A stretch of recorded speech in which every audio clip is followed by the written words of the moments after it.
Good morning, everybody. Welcome to the 2026 North Sound Riparian Conference. For those of you who don't know me, my name is Brenda Clifton. I'm the Senior Restoration Botanist for the Skagit River Systems Cooperative, which is a consortium between the Swinomish and Saxuatl tribes. This is actually our sixth conference, and it is presented by the Western Washington Riparian Workgroup. If you are interested, you can find all of the past conference presentations on the Skagit Watershed Council's YouTube page. We actually created this group to create a space where riparian restoration practitioners could build networks and share practical information to improve outcomes. We felt that restoration projects would benefit by the sharing of knowledge within this community. Part of the reason we do this conference is because we know there is not often a lot of funding available to publish articles and do research. So much of the knowledge in our community actually ends up remaining with individual practitioners. As such, we try to invite people to this conference to present that have learned important things, but might be more used to mentoring in the field than presenting at large conferences.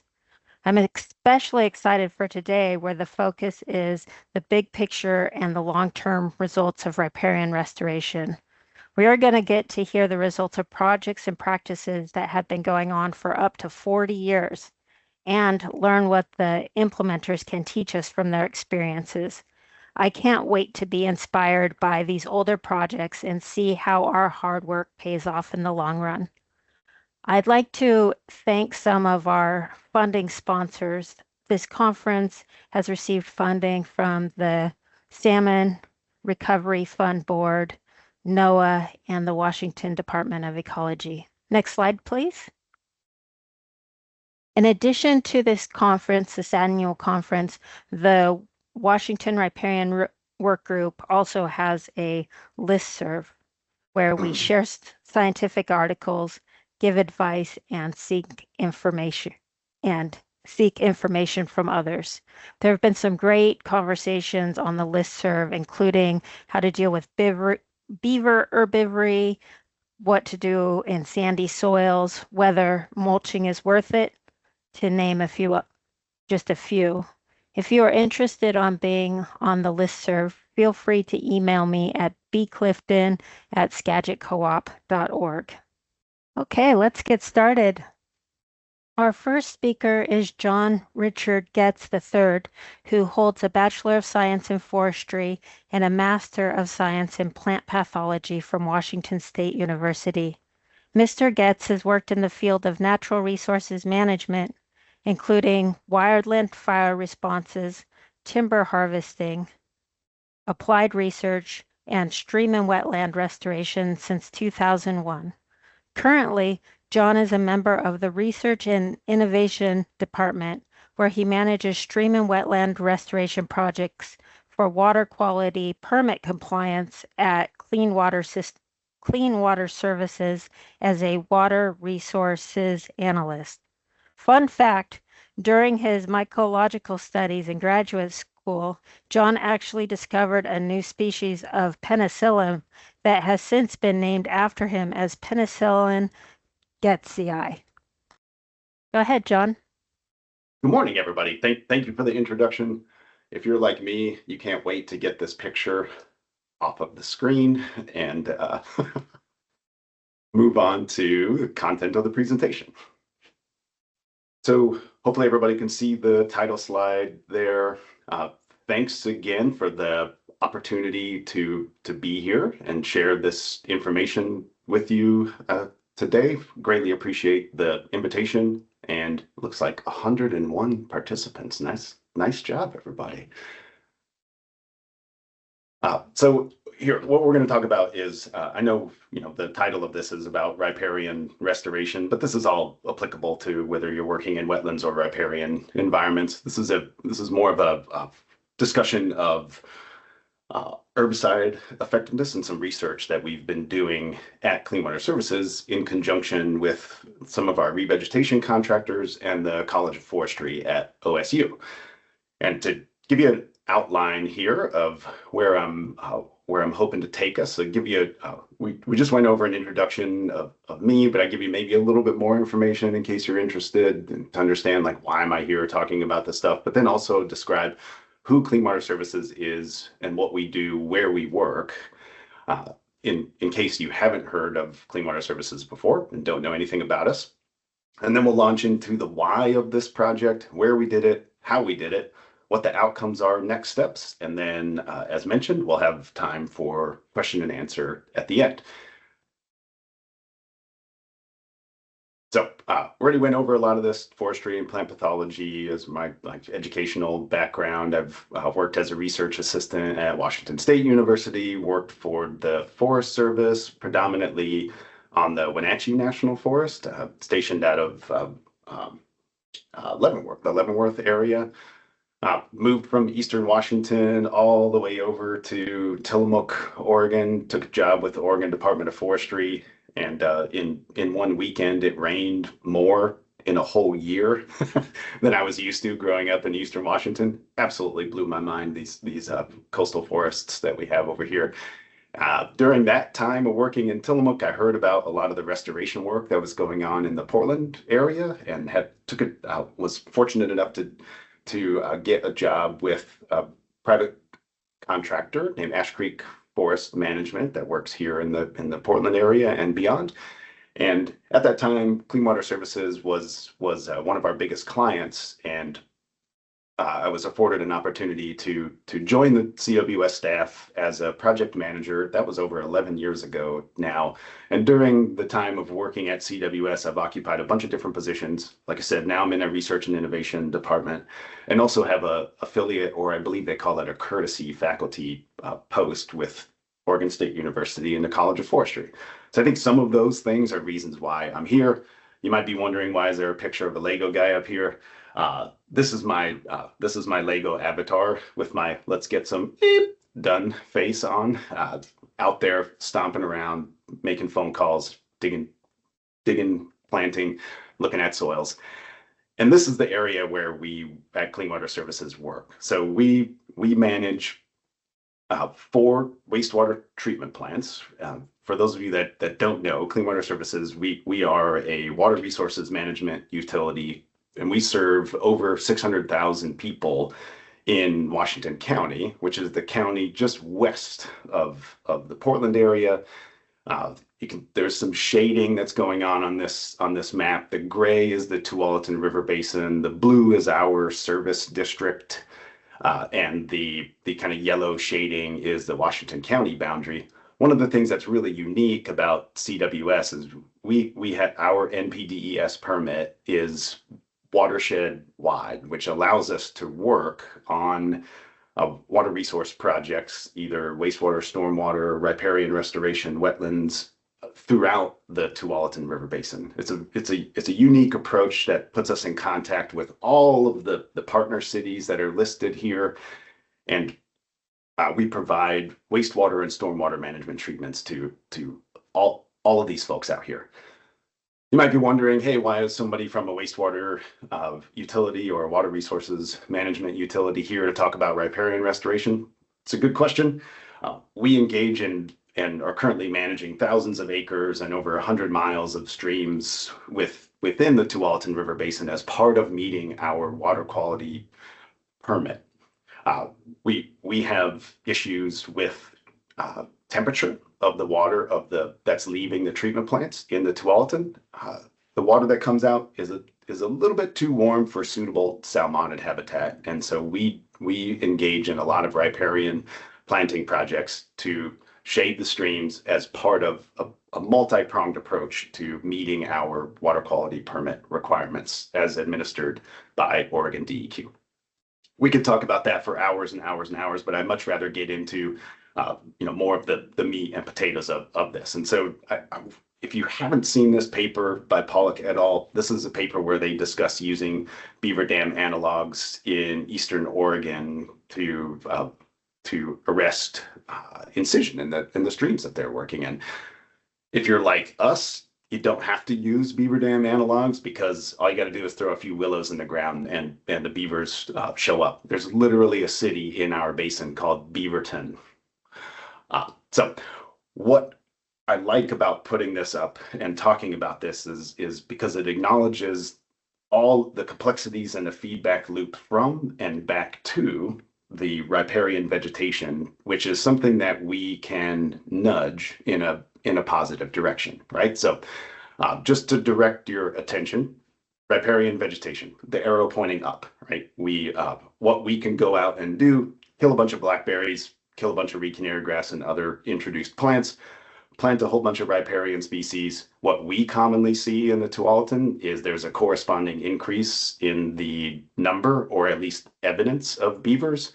And what beavers do is build beaver dams, which raises the water table, further enabling the riparian vegetation to mature and maintain their presence on the landscape and provide those shading and habitat and water quality services that we're shooting for.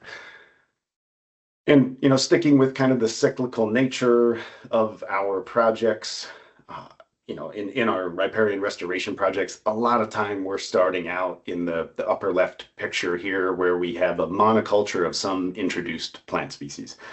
You'll notice maybe that I'm using the term introduced plants. I tend to use that term because I like that it acknowledges the fact that most of these plants that we are applying herbicides to and cutting and burning are here because of choices that we made. And so we have introduced them. The plants are just trying to live. So I prefer to try to judge plants based on the resources that they are able to provide, as opposed to making a binary judgment call on their supposed point of origin.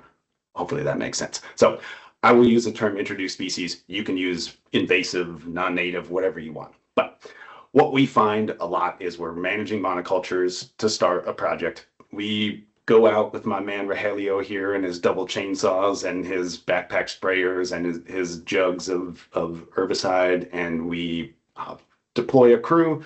We're hacking and chopping and applying herbicides, sometimes for 2 or 3 years before we do anything else on our project. Our site preparation period can be quite extended, and we can kind of go around in this cycle for a while until we get to a point where the project is deemed ready, which you can see in the bottom left picture.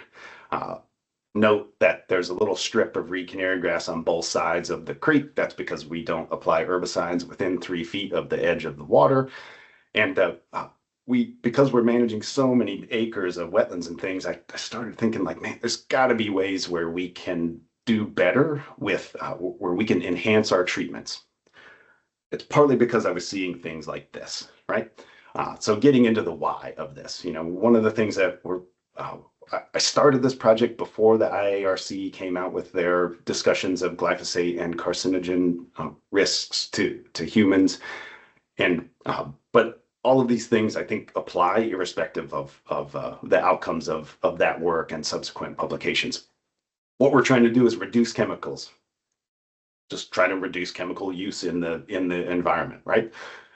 And through that, we can reduce exposure to the environment, to the people who are doing the actual application day to day, and the wildlife and other critters, and whether they're large or small, that are intended to occupy these habitats.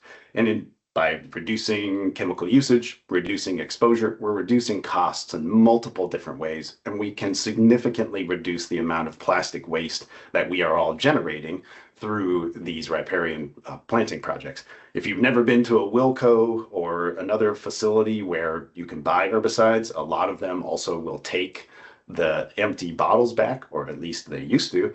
And now things are just piling up because it's very difficult to find places to recycle all of these plastic bottles. So if we're using less chemical and enhancing our treatments, we can accomplish all of these things. And there's a couple things that are underlined here.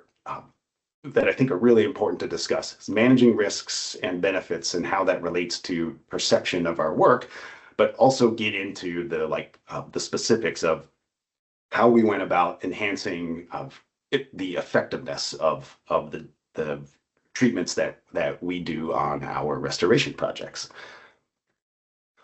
So just a quick discussion, risk and benefits, right? There's a lot of discussion. People, we work in an urban environment. We work both in the rural environment as well. We have a lot of conversations with the public about herbicide usage. What are we doing? Why are we doing this?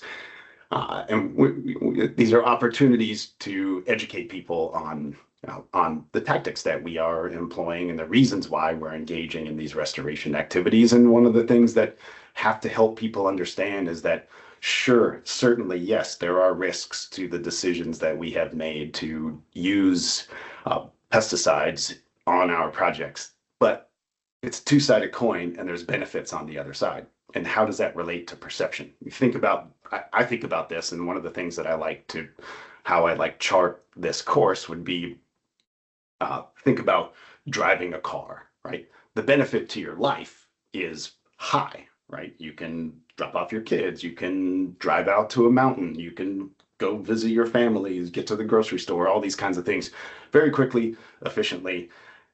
However, it is likely the most dangerous thing that you will do on any given day. But the perception of the benefit outweighs the risks.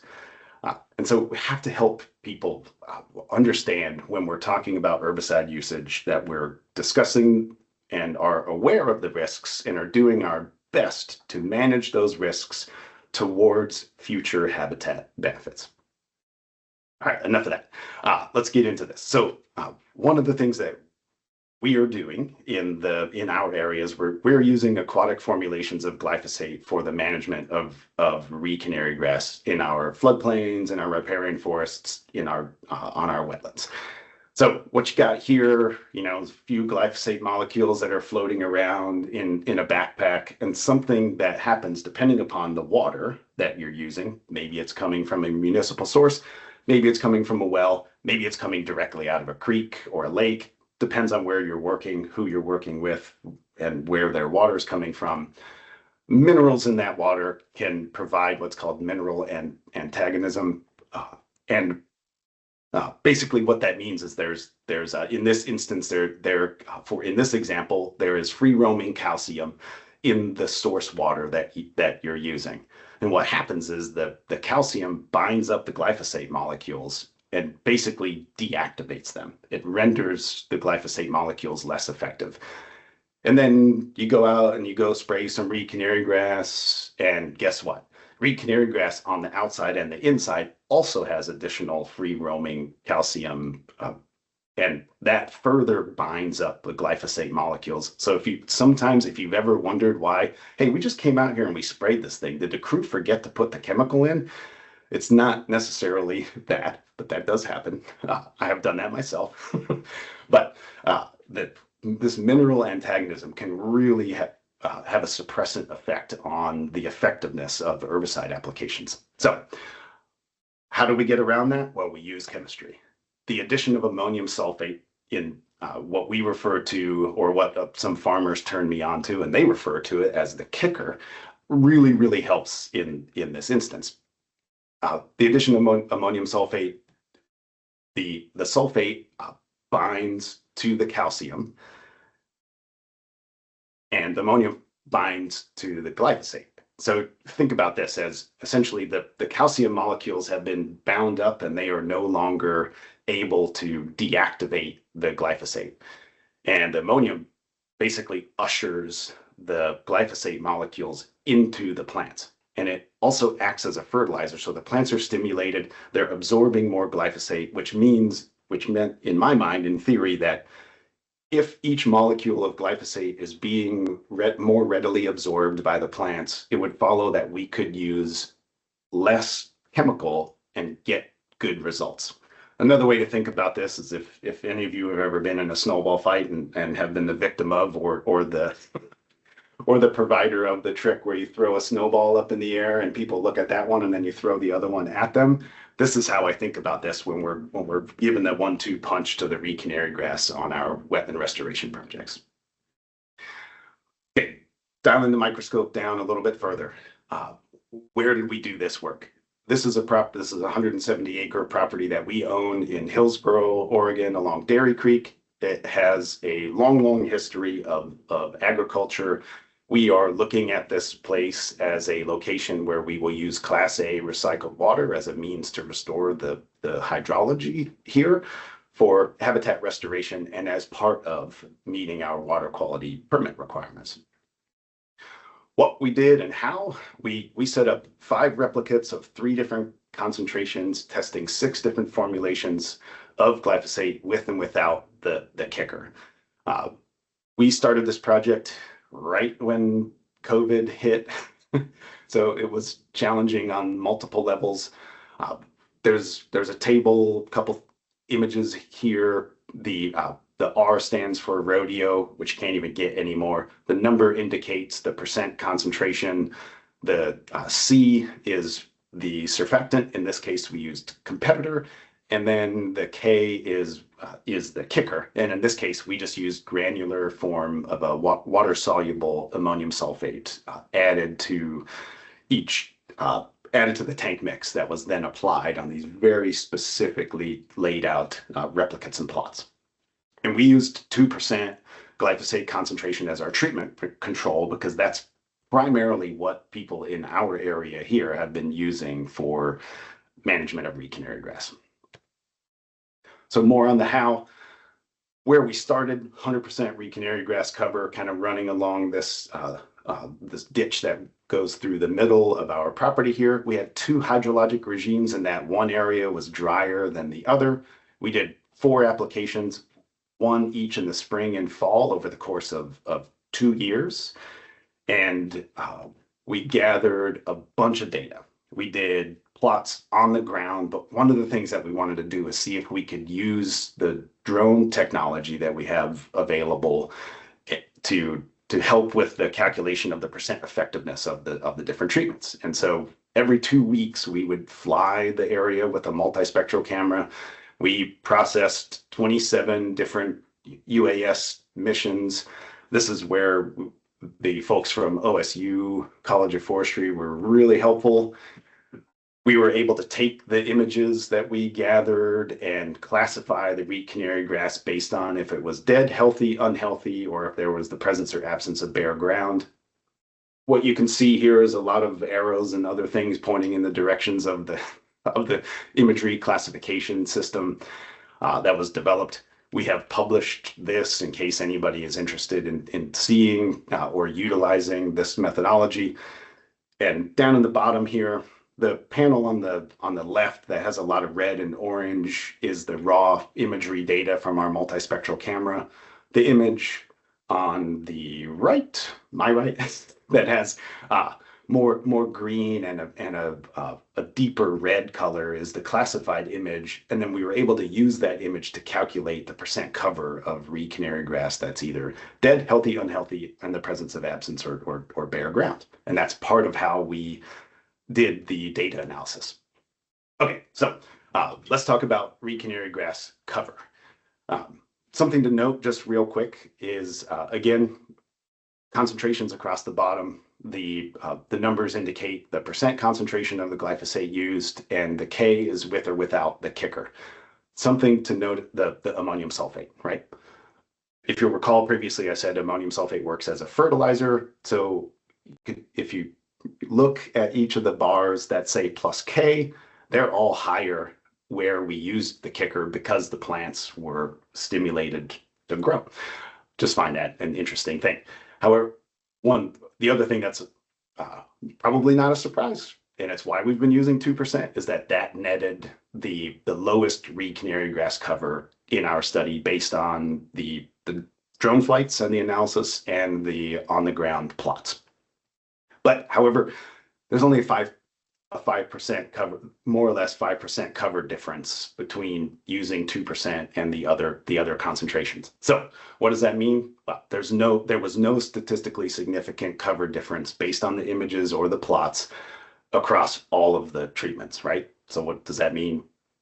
Well, it essentially means that, right, each concentration was more or less equally effective at reducing canary grass cover from 100% down to about 25% over the course of a 2-year period.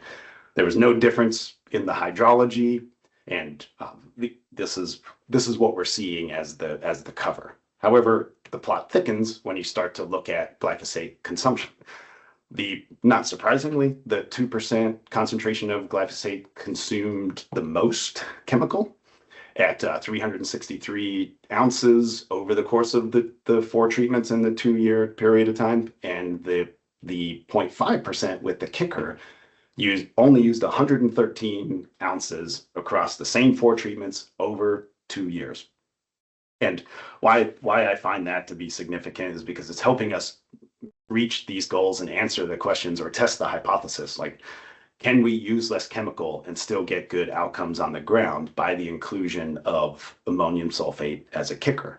So, keep in mind that, 2%, yeah, it had a 5% less cover at the end of 2 years, but it used essentially 3 times as much chemical to get there. So key takeaways from that is that the water that you're using and the pH of that water, that is to say the hardness of your water, will have a pronounced influence on these types of results. The harder your water, the more applicable or the more advantageous using a kicker is for your herbicide applications. And what we're showing here, not trying to tell you what to do, just sharing information with you that in this instance, less chemical is more, right? We are achieving the goals of reducing chemical exposure, reducing costs, reducing waste, and still getting good outcomes on the ground. And we can take this information and communicate to the public that, hey, we are availing ourselves of the tools that we have in the toolbox to manage these restoration habitat projects,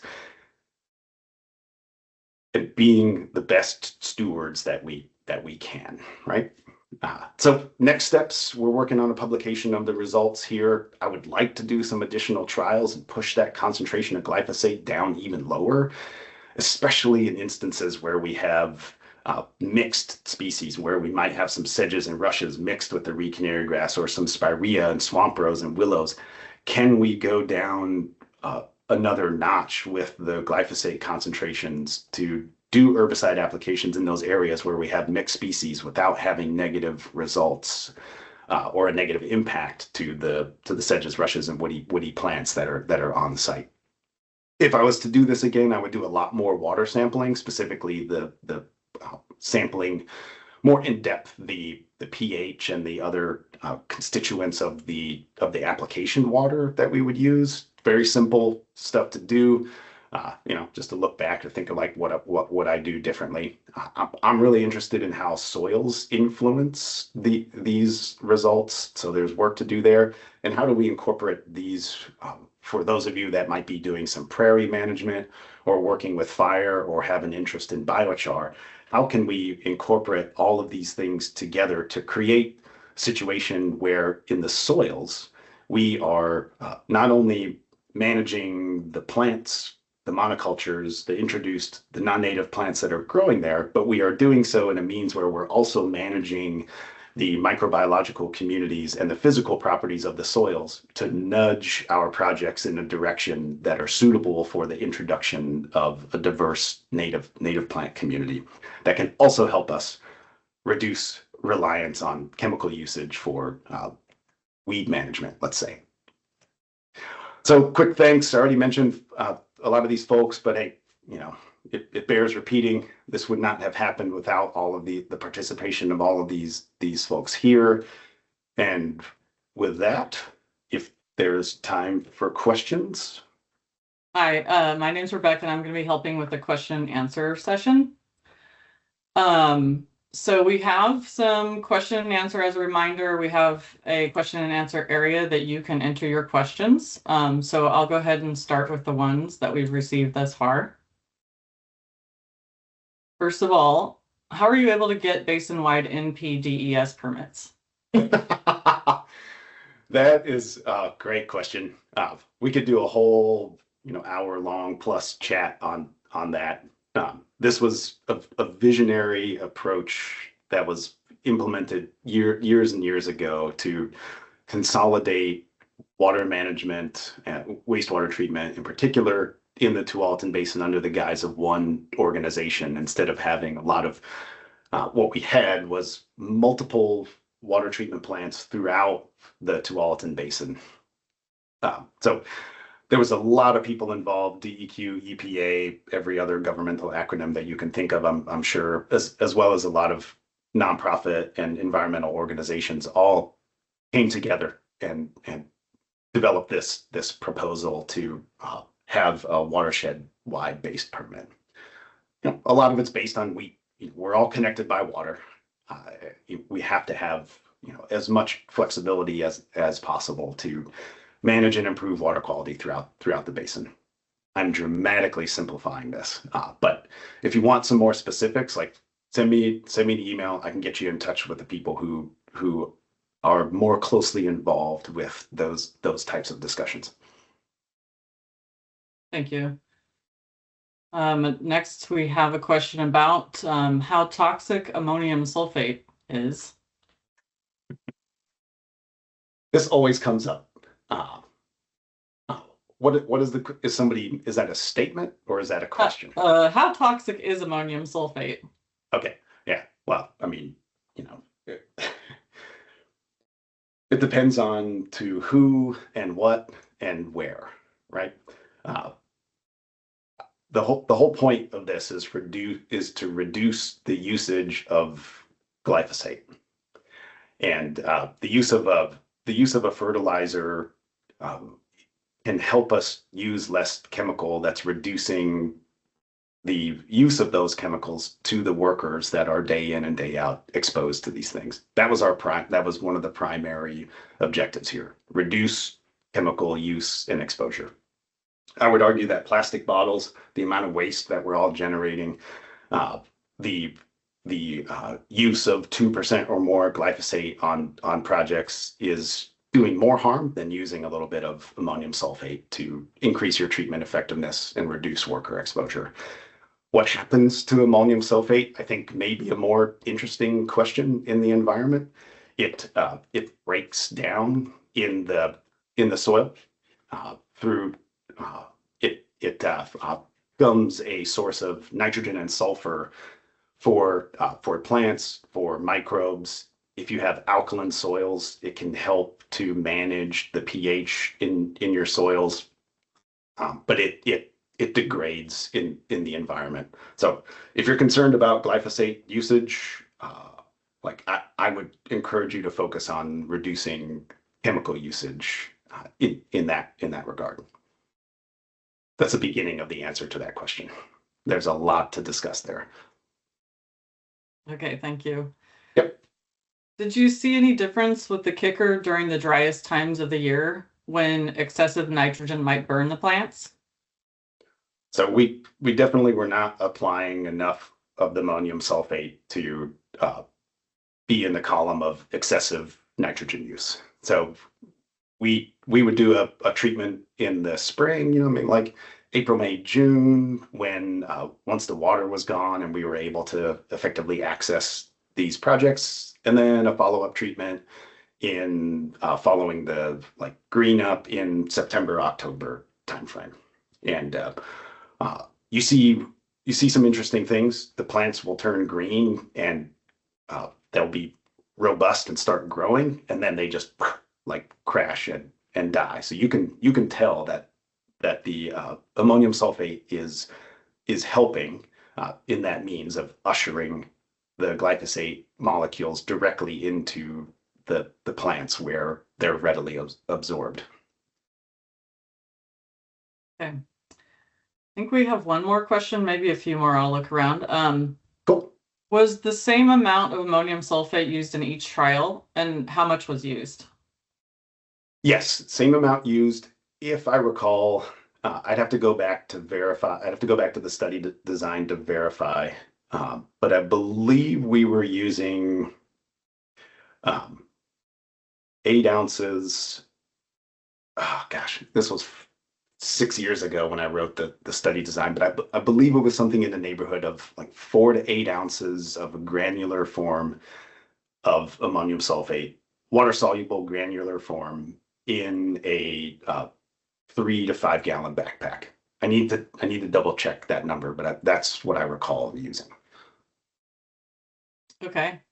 Actually, we do have more questions rolling in. Is there a pH threshold for use of a kicker that you're starting to discern? Oh yeah, good one. So what we found through the water testing that we were doing is that we had slightly hard water. So a pH was like 8.4, 8.5. Through the addition of the ammonium sulfate, we were bringing the pH down to almost, being neutral, right? Like around 7. I think that explains some of the results, but one of the things where I think you would find more advantage is if you had water that was, closer to 7 to begin with, right? And you were able to buffer the pH of that water to the more acidic side. That's where you really see some powerful results. Some research that I've done would indicate that, in the 4 to 5 range is highly effective with the use of ammonium sulfate. And it's not just ammonium sulfate. There are other things that you can use too if you're concerned about ammonium sulfate. There are other products. There are surfactants that come equipped with ammonium sulfate or ammonium nitrate. I've heard of people just using vinegar as a means to buffer the water. It's very, very simple thing to do and can dramatically increase the effectiveness of your treatments, that pH management. Okay. Did you consider drill seeding with native grasses after treatment? Had success with keeping RCG at bay for a few years with that approach.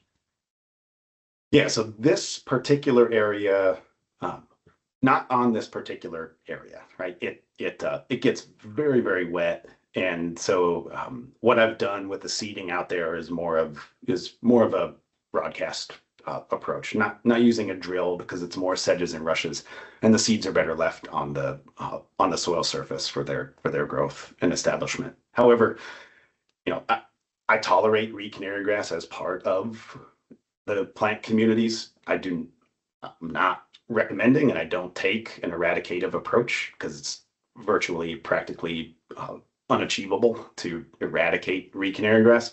So managing it at a low roar is kind of where we go. And one of the means of achieving that is ensuring that we have done a very good and thorough job of site preparation, and then seeding or planting with a wide array of plants, whether they're herbaceous or woody, that set your projects up on that positive trajectory towards some future desired future condition or a reference state that you're driving towards. So I guess kind of yes as an answer to your question, but I would focus more on the diversity of the plant species as opposed to specifically the technique for deploying those propagules.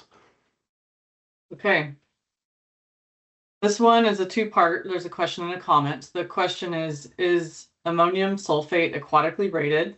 And the comment is that glyphosate was not shown to be carcinogenic. It was Roundup formulation containing a surfactant that was determined to be the carcinogen. Different formulations of glyphosate, rodeo, aquanite, etc., do not contain that specific surfactant. Correct. And that's why that's things that we know, but that's where this is why I brought up the risk and benefits discussion. I would assume, and I think it's safe based on the plethora of examples of communication with the public, that message hasn't made it through. That the chemicals that we are using that are aquatically approved do not include the proprietary ingredients that were highlighted by the IARC. All that is out there is that IARC said that glyphosate is carcinogenic. That's it. That's what's in the in the communication now. It's hard to break through that. So Yeah, I agree completely. There's been work that's come out since the IARC report that has been has shined light on more details as more information became available, uh, which is great. We need to have that conversation with people if we're going to be using these tools. The other part of the question is ammonium sulfate aquatically approved? Is that was that the other part?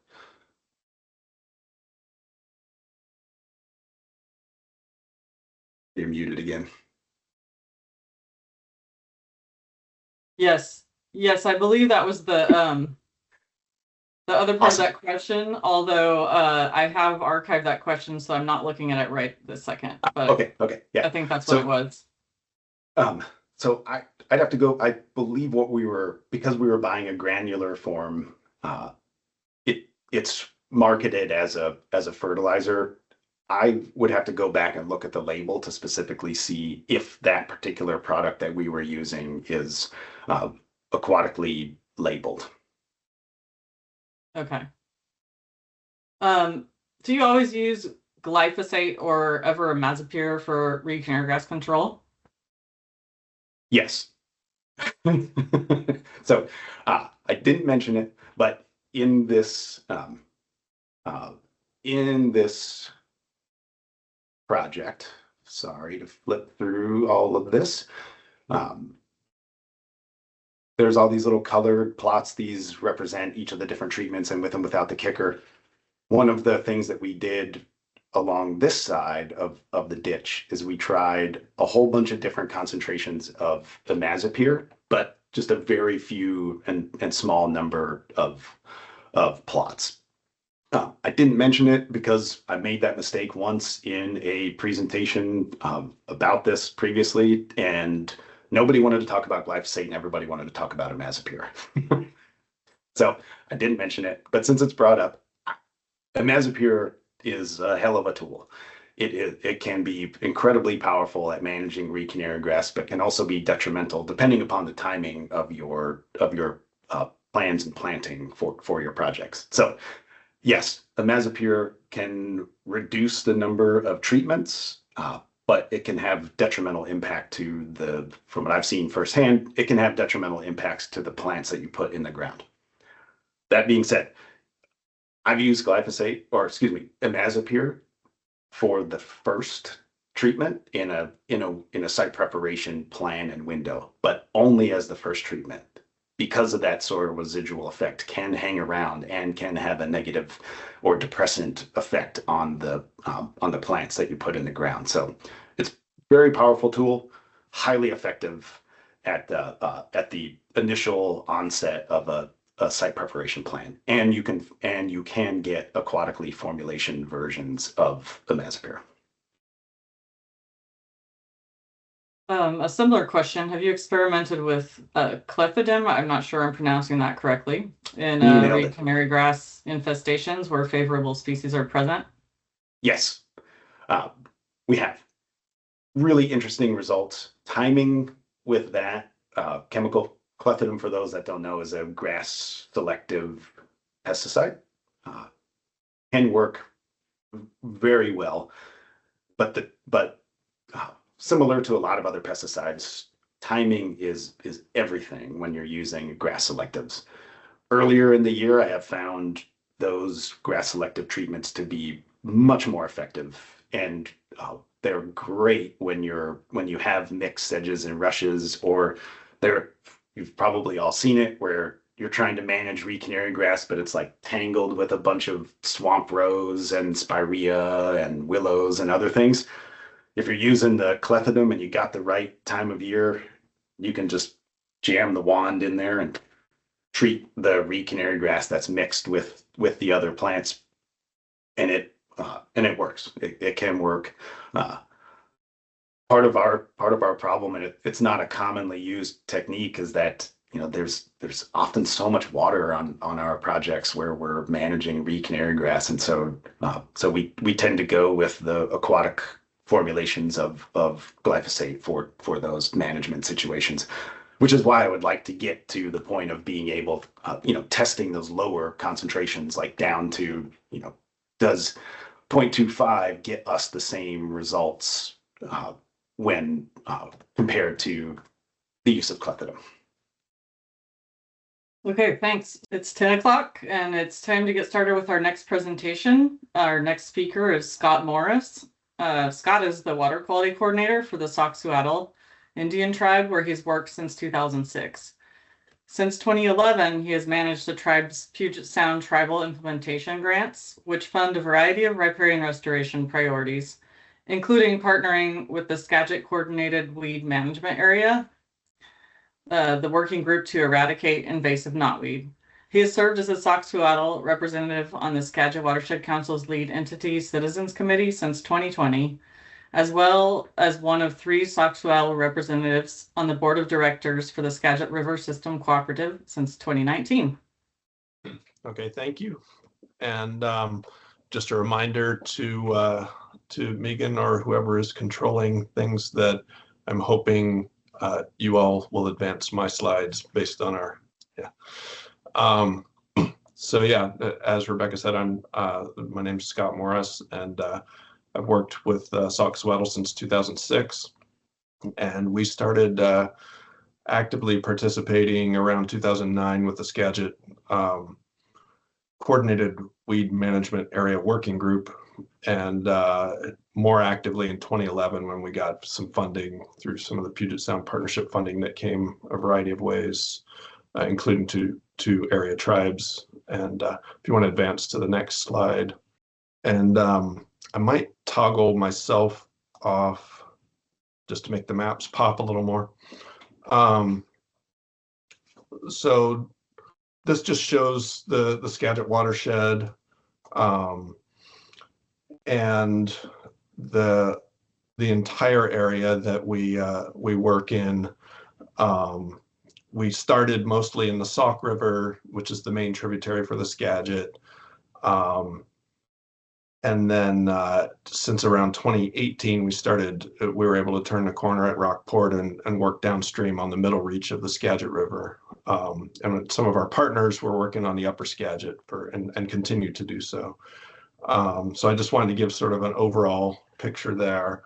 The original knotweed infestations in the upper Sauk were found about 40 river miles upstream near Bedell. So if you look on the lower part of that map where it says North Fork Sauk River, near the confluence of the North and South Forks, 40 river miles up, there's a small community known as Reese's Hideaway.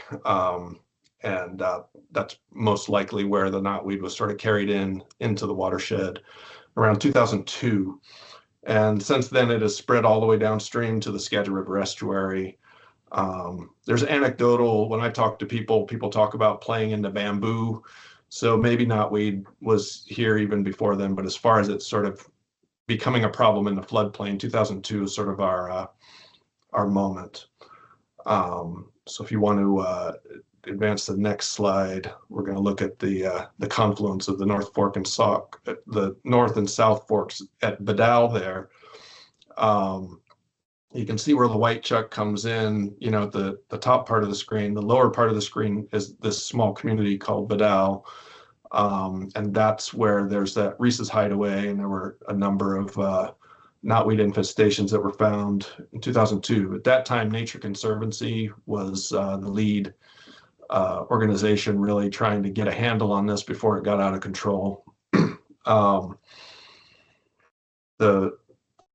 The problem we had was, they found like 11 patches at Bedell and 9 more in the floodplain. So pretty manageable at that point. The problem is this is all Forest Service land except for those private inholdings at Bedell. So the Forest Service had to go through a whole environmental assessment process, which took years. And what happened in 2003? Well, the record flood on the Sauk, 103,000 CFS down at the downstream gauge. And so what we found was in the delay it took, if you know anything about knotweed and the way it spreads through the roots, and even small fragments of the plant can reestablish. And so we had a big flood in 2003, and then the environmental assessment was finally approved somewhere around 2006, but we had another massive flood in 2006.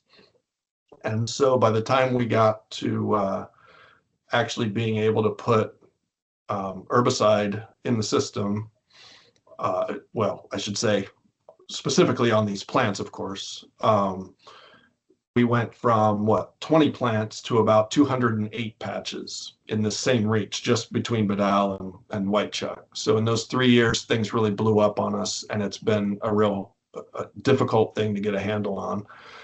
You can see since then we've brought things much more under control again, and I'll get to how we did that. But you know, this is what happened in the upper part of the watershed, and things really spread from there. If you want to go to the next slide. So what groups working, region-wide and probably nationwide or worldwide have realized is with the way knotweed spreads, you need to do a top-down approach. So this map sort of shows the management systems or regimes we've set up. So tier 1 is considered a clean zone. We have not documented any knotweed in those sub-watersheds. And then the gray zones are sort of still what we consider eradication zones. We still kind of knock wood, cross our fingers, and think we might be able to actually eradicate knotweed in those gray zones. And then the red are tier 3 sort of management zones. So this is what we consider the top-down approach. You don't work downstream before you've really got a handle on things upstream. And of course, this is because of the way knotweed spreads. Small bits can reestablish as small as like a 1/4 inch of the root mass, uprooted by a flood, taken downstream, can reestablish. So if you're working too hard on a big patch downstream and ignoring stuff upstream, you're just kind of wasting your money, is the theory. So next slide. So this is what our progress looks like today. Well, it's a year, there's a year lag. We don't have our 2025 data mapped yet, but this is the 2024 map of all the areas that we work in and that some of our partners work in as well.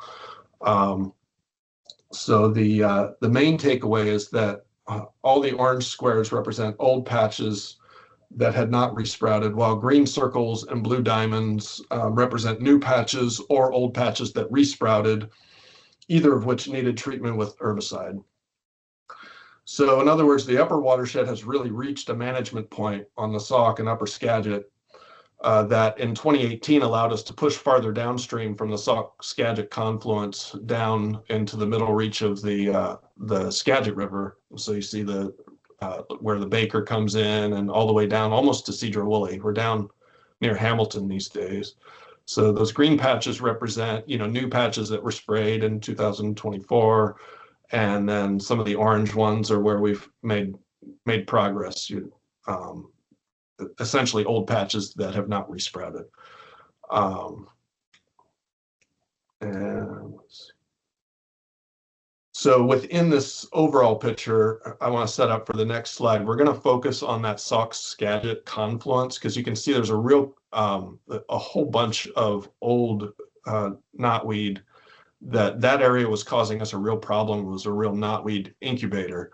So if we look at the next slide, I hope to demonstrate how you can bring even hopelessly large patches under control.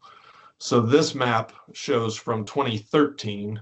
So back 13 years ago, we had a real problem with this area. So what we're looking at is on the top part of the map on the left is where the Skagit is moving east to west and the Sauk moves north. So that it's the Sauk and the Skagit confluence.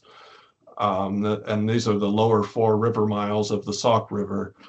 And you can see in this case, the red patches, let's see. Unfortunately, we have different colors on these maps than what we use nowadays. But the blue and yellow dots indicate persistent resprouting downstream of that River Mile 4 where the arrow is. And so the red dots indicate success, dead knotweed. But you see there's a lot of resprouting going on. There's a ton of dots near that arrow in the River Mile 4. And it's because along that cut bank was a giant 4-acre patch of knotweed that we were not aware of until our crew found it in 2012. So if you look at the next slide, we'll see what that looked like on the ground. It was stunning when we found it and very discouraging, and it explained a lot why we kept finding knotweed. You know, every year we'd knock the heck out of it, come back, and there'd be more. And it's because this cut bank, and there are 2 creeks that kind of feed on either side of this patch, and it was just carrying stuff back down into the floodplain persistently. You can see in the lower 2 photos, that's our knotweed crew there holding their hands up. So this is like 10-foot tall old growth knotweed that had never been treated in 2012. So if you want to look at the next slide, we ended up using our WCC crew, so a 6-person crew, plus we borrowed the 6-person crew that the Skagit Fisheries Enhancement Group was using on the upper Skagit, and we teamed up and made what we called a backpack rodeo. We brought our 200-gallon water tank on site and just had a mixing station right there. And people were constantly taking backpacks in and out of the large patch. We had bent canes to get some pathways into this patch, and we kind of talked it out and mapped out who works where, so we're not spraying each other, you know, for safety reasons. We had to identify where the hornets were, as you see that lower right corner. But these guys did an amazing job, and this is in 2013 in July, as you see the date stamps.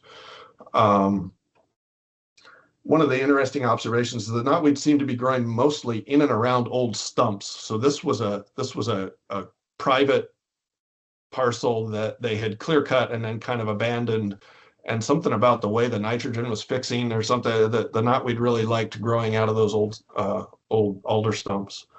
But at any rate, you know, this took a lot of coordination, a lot of work. But if you look at the next slide, we'll have sort of a before and then an after photo. So this is the before photo. So this is 2 months earlier in May of 2013, before we sent the crews out there, and the knotweed has not even fully grown. You know, in May it's still sprouting and growing, but it gives you an idea. It's well over head high, and about 4 acres worth. And so if you look at the next slide, is the after photo.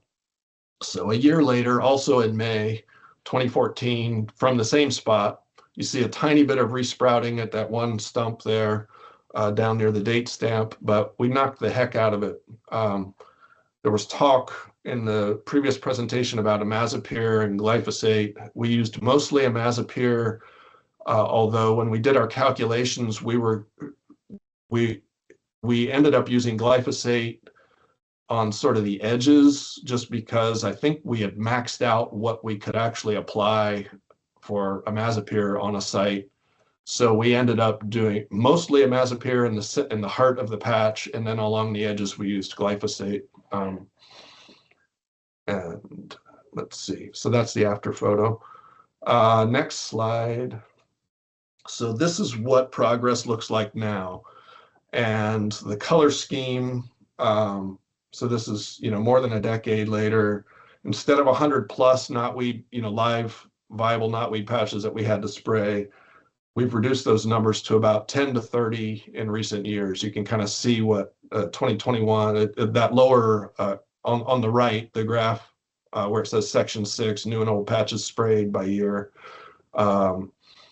Those are the what has been viable in this stretch, and it was well over 100 in past years. So we've really brought this down to manageable levels again, and it's all because down there where it says Chris Knight, which that refers to someone who used to work for Nature Conservancy, and he found a nice informal raft access there. So we called that, since then we've always called that spot Chris Knight.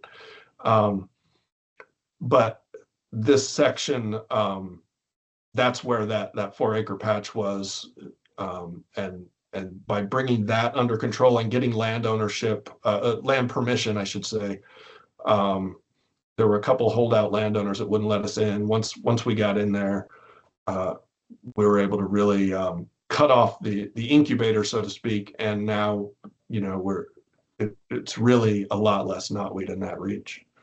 The other thing to note here is we divided our project area into sections. So those yellow lines represent the reach that we call section 6. And so each section has a number. And the reason we did this is because we were having a hard time documenting progress for the grant agencies, because every time we pushed downstream, which was progress in our minds, when you look at the herbicide graphs you set up, and they have a nice downward trend for a few years, and then they spike way up because you found a new big patches farther downstream that you hadn't been able to get to yet. So you'd have like 2-3 years of success, and then what looked like setbacks based on your graphs. So I wanted to break things up so that we could take credit for the progress we were seeing in the upstream reaches, and then explain to granting agencies more easily. You know, downstream now we're into the new stuff, so that's why we're applying more herbicide on, say, the Skagit than we are the Sauk. So the next slide will kind of show how we show that on a spreadsheet or keep track of it.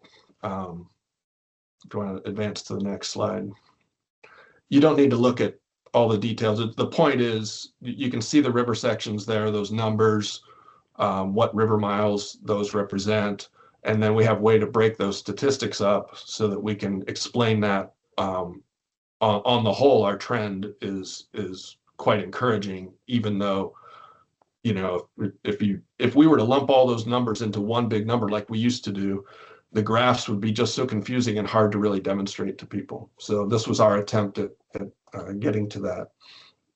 The next slide shows, I think, sort of a better, this has been the best way we've come up with so far to sort of demonstrate progress over time. So you compare the amount of herbicide applied, and, you know, stem counts can vary from crew to crew, but the one thing that we found is fairly constant is if you're spraying less herbicide and finding less knotweed patches, that you can demonstrate progress over the years. So in 2014, those are the dark green circles. You can see we were applying a lot more herbicide, and those numbers are the actual gallons of herbicide unmixed.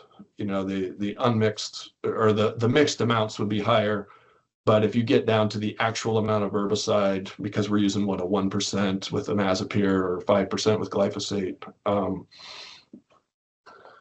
you can see we sprayed maybe 2.4 gallons of herbicide between Darrington and Rockport in 2014. 10 years later, we only sprayed 0.3 gallons in that same reach. And another way I describe progress over the years is that, say, 10 or 20 years ago, we were still using backpack sprayers a lot in that reach between Darrington and Rockport. Nowadays, our crews mostly use hand sprayers and sometimes go whole days of surveying with, they might see 0 to 5 patches of knotweed on some of the days we send people out, depending on the reach of the river. So they're typically pretty small and manageable on the Sauk. Now the Skagit is a different story, and you can see in 2024 we've sprayed a lot of knotweed between Rockport and Hamilton on the Skagit, and those are some pretty old growth patches. So next slide. In the town of Darrington, upland areas don't often get as much attention, but when a town is close to the river, like Darrington, and it's a logging town, so there's lots of large equipment, skidders, tractors. You can see how if you look closely, there is kind of a LiDAR layer underneath that, and you can see the riverbank on the east side of Darrington where a lot of people like to just dump their knotweed straight over the edge into the floodplain. You know, there's all sorts of vectors for a place like this to get knotweed into the floodplain. And we realized we can't just focus on the floodplain. We have some good connections with landowners in town because a lot of us who work for the tribe have lived here for many years. So we unleash our WCC crew on the floodplain while we work in town.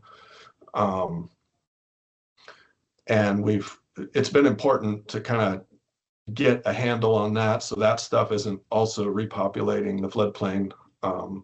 And we've made a lot of progress over the years in this town section as well. And probably, you know, that far upstream neighborhood in Bedell probably got its knotweed from somewhere here in town, and somebody then, you know, took it to their summer cabin up there in Bedell, and the rest was history. So you don't want to neglect places like this and be somewhat strategic about finding some of your upland sources that might be getting into the floodplain. Okay, the next slide. So this to me was one of the most encouraging things we've come up with. Our contractor, Eric Nelson, from his company, Northwest Habitat Management. We contracted with him a couple of years ago, and the area we send him is that middle Skagit from Rockport down to Hamilton. And so he's encountering the really big old growth patches, especially the farther downstream he goes.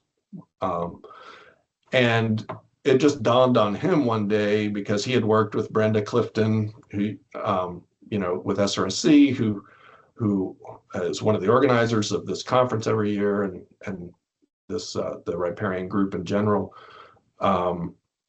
With working with Brenda on blackberries, they used what he called the drizzle method, or what is called the drizzle method. And he said, you know, we do this on blackberries. Why can't we try this on knotweed? It seems like on the big patches, the drizzle method would be really useful. You could move quicker, cover a lot more ground, safer as well. You're not worried about. So I'll describe essentially the concept is you're using a different nozzle on your sprayer that has a faster flow rate. There's higher herbicide concentrations, but it's lower volume per acre. And your spray pattern is more kind of like a Zorro, or you're signing it like a doctor signing a prescription. You know, you're moving quickly with your wand. You're not worried about getting the kind of leaf coverage that you do with a traditional method. And the concept is, because of the way the nozzle works and it's a faster flow rate, there's a bit of a spatter where you're getting the coverage on the leaves by it dripping down and spattering onto other leaves, as I understand it. And again, this would not be appropriate with smaller patches. This is the big 10-foot high patches, your initial attack. I've put a link there, and maybe if someone could copy and paste that link, you know, into the chat for folks later, or email it out, that might be helpful for people, because I think that has, you know, a more detailed description of the method. And I'm not, I'm familiar with the concept as you see it here, but if we want to get into the details of that, you know, you have to kind of do some research. And I think Brenda could probably help you more with the actual, you know, details of how it works. So we did some trials in the fall of 2024. We found some big patches that we thought would be really ideal to test it out before we really trotted this out. And again, we were very encouraged with the effectiveness. It was like an average of 89% on the 3 or 4 patches that we used it on. So when Eric ran into some really old growth patches down in that Hamilton-Lyman area between Concrete and Hamilton, we decided to go ahead and try it on those big patches. We won't know how effective it was until later this spring and summer, when when we revisit those patches. So that's why it says results still pending. one of the unintended consequences that I just thought about a few days ago with this method is one of the most consistent ways to track your progress over time has been herbicide use, like the amount of herbicide that you apply on a patch, and you put that on a graph is a real solid indicator across different crews, across different watersheds. You can really say, demonstrate your progress over time. If we sprayed 10 gallons of herbicide in the watershed and now we're only doing 5, well, this method could change that on the initial attack for big patches because you're actually using a lower volume per acre, yet it may end up having the same effectiveness. But for me, that trade-off would be totally worth it. Less herbicide, just as effective, and you can move a lot faster. It's more efficient in the sense of your crew can cover a lot more ground on these big patches that really slow you down otherwise. So this could be a real game changer in many places where knotweed is seemingly hopeless. It could take that hopeless feeling and really turn it on its side. So I can't. Maybe you can sense that my excitement about this. I really feel like this is something that should be explored more, in various watersheds. Next slide. A lot of people ask about funding. So this is what it cost us, about $127,000. That's around 60 to 70 river miles, surveying and treating. The Sauk, we don't do as much treatment anymore because we've really got a handle on it. In the Skagit, it's very intensive, but that gives you maybe a picture. I will admit that we have access to certain tribal funding through EPA that would not be as available to our non-tribal partners. So the partnership aspect of this is pretty important, and this does not represent all the funding that went into the watershed. If you count Skagit Fisheries Enhancement Group, Skagit County, I'm leaving out some of our other partners. If you add all that money up, but we're leveraging those funds because we're working as a partnership and we're coordinating who works where. So the next slide, I think, will show So what I was talking about with the multi-agency partnership, we call it the Skagit Coordinated Weed Management Area Working Group. And it's quite a few agencies, everyone from the parks to the Forest Service, Skagit County. It also includes Whatcom and Snohomish County. And our tribe, I think Upper Skagit Tribe has participated in the past. And I work for Sauk-Swaddle Indian Tribe.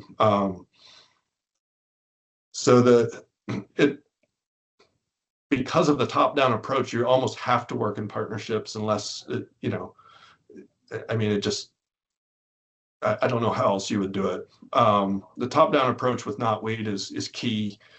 I've seen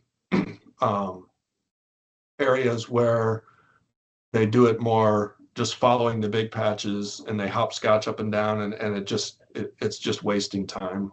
And it's important to note too that many of the funding agencies will not fund projects if you're not applying a top-down approach and a partnership. So it seems like that lesson has kind of been learned regionally.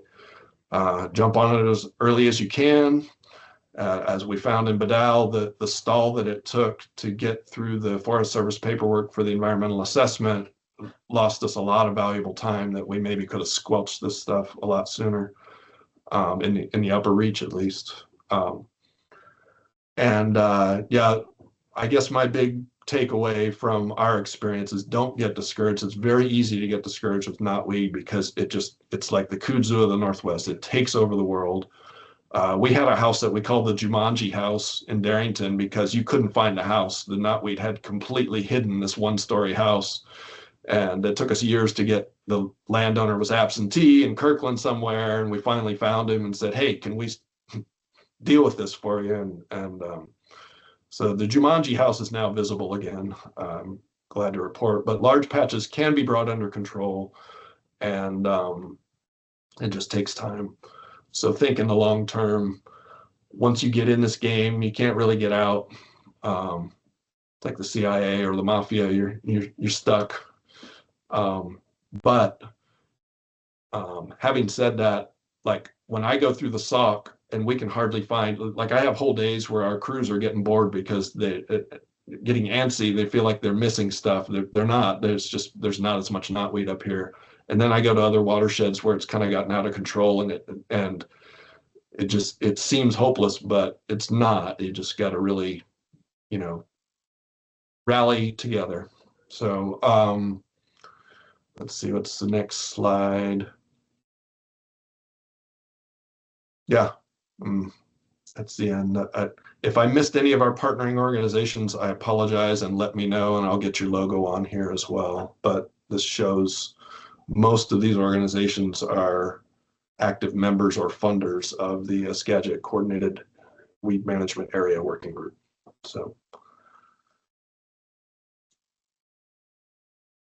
appreciate the time, and let me know if you got any questions. Okay, thank you, Scott. We do have some questions. Let's start. I see one that says, in the basin I work in, we have taken the traditional top-down approach to knotweed treatment. I worry that by the time we get down to the main stem river, which already has large infestations, these areas will have reached levels that are significantly more costly in terms of time, effort, and resources. I was curious if there's any work out there that concurrently treats main stem and tributary infestations, or if you had thoughts on the effectiveness of this. I understand how the downstream areas will be reinfested by upstream populations, but by treating large patches earlier, it seems like these main stem infestations at least somewhat reduced by the time top-down treatment gets there. Yeah, this is it's something everyone grapples with. I think I have seen some funding agencies get too religious or almost like zealots about the top down, such that if you don't have all your landowner permissions lined up, like they're literally looking top down, and if you try to hopscotch even a little bit, we won't fund that, and I think that's a little extreme. I think it should be an organizing principle, and if people have a chance to work on a large patch, it really requires some strategy and a group approach. If like there are certain patches that are so far downstream and have so much stuff upstream that is just constantly going to be feeding, where I think you really need to look at it from how much could we contain this? Like if this is sort of a patch that's feeding things, but maybe it is, like you say, a tributary mouth that's not going to be affected by the upstream of, say, the main stem, then I don't think a funding agency should be denying work, we'll say Grandy Creek or Finney Creek on the Skagit, where we looked pretty, Finney luckily didn't have a lot, but Grandy did, and we worked quite a lot on Grandy Creek, even though we hadn't, well, I say we, it was a really Upper Skagit tribe, but the partnership in general worked in ways that were not religiously top down. I think you just have to be strategic with it and realistic with, are we wasting money here, or are we actually, doing something? I have seen the opposite, where people get so distracted by those big patches and jump on them, and then 3 or 5 years later they run out of funding and they're right back to, and then there's a big flood and it comes right back. So you can definitely go the opposite route, where you're chasing stuff too much and not being strategic and patient. And I also have hope that if the drizzle method really allows us to move more quickly on these big patches, it could really be a game changer and move us more quickly downstream in a way that then helps what this tension or conflict with, why are we wasting time? You know, you're never going to have it eradicated upstream totally, and you're never going to have enough funding to make it all the way downstream a lot of times. You know, we're still in Hamilton with the funding we have. And I think with the drizzle method, we can get down to maybe Cedar Woolley. There's some big patches, and the main stem really goes into islands and all sorts of, you know, it gets really complex. So I think it's a good question. It's one that anyone who's dealt with this, you know, in a watershed level has had this exact conversation. And probably we've all contradicted ourselves with our answers at times. Thank you. Do you have an idea of the cost per acre treatment for treatment on the 4-acre old growth patch? And at what point will those treated areas be deemed ready to be planted? You know, I should know the cost per acre, and I because I'm not as much of a restoration practitioner, I didn't do those calculations when we did that big 4-acre patch. I will say though, because we used so much imazapyr, I had to really do a lot of creative writing in my grant applications for the next few years, holding them off, saying, we are going to plant this, but we're not going to plant it right away, because we know there's going to be follow-up. And also we know that the imazapyr sticks in the soil more than the glyphosate. And if you plant too soon, I think that's what John was referring to with the Canary grass. The one drawback with imazapyr is you can kill your replanting with the residual, that because it adheres to the soil more. And I'm probably botching that explanation, but I remember that we held off on our replanting for 2 or 3 years to make sure that we got the resprouting down, and that we had prepared the soil in a way that we had better success. And our replanting did end up doing better. I feel like we also planted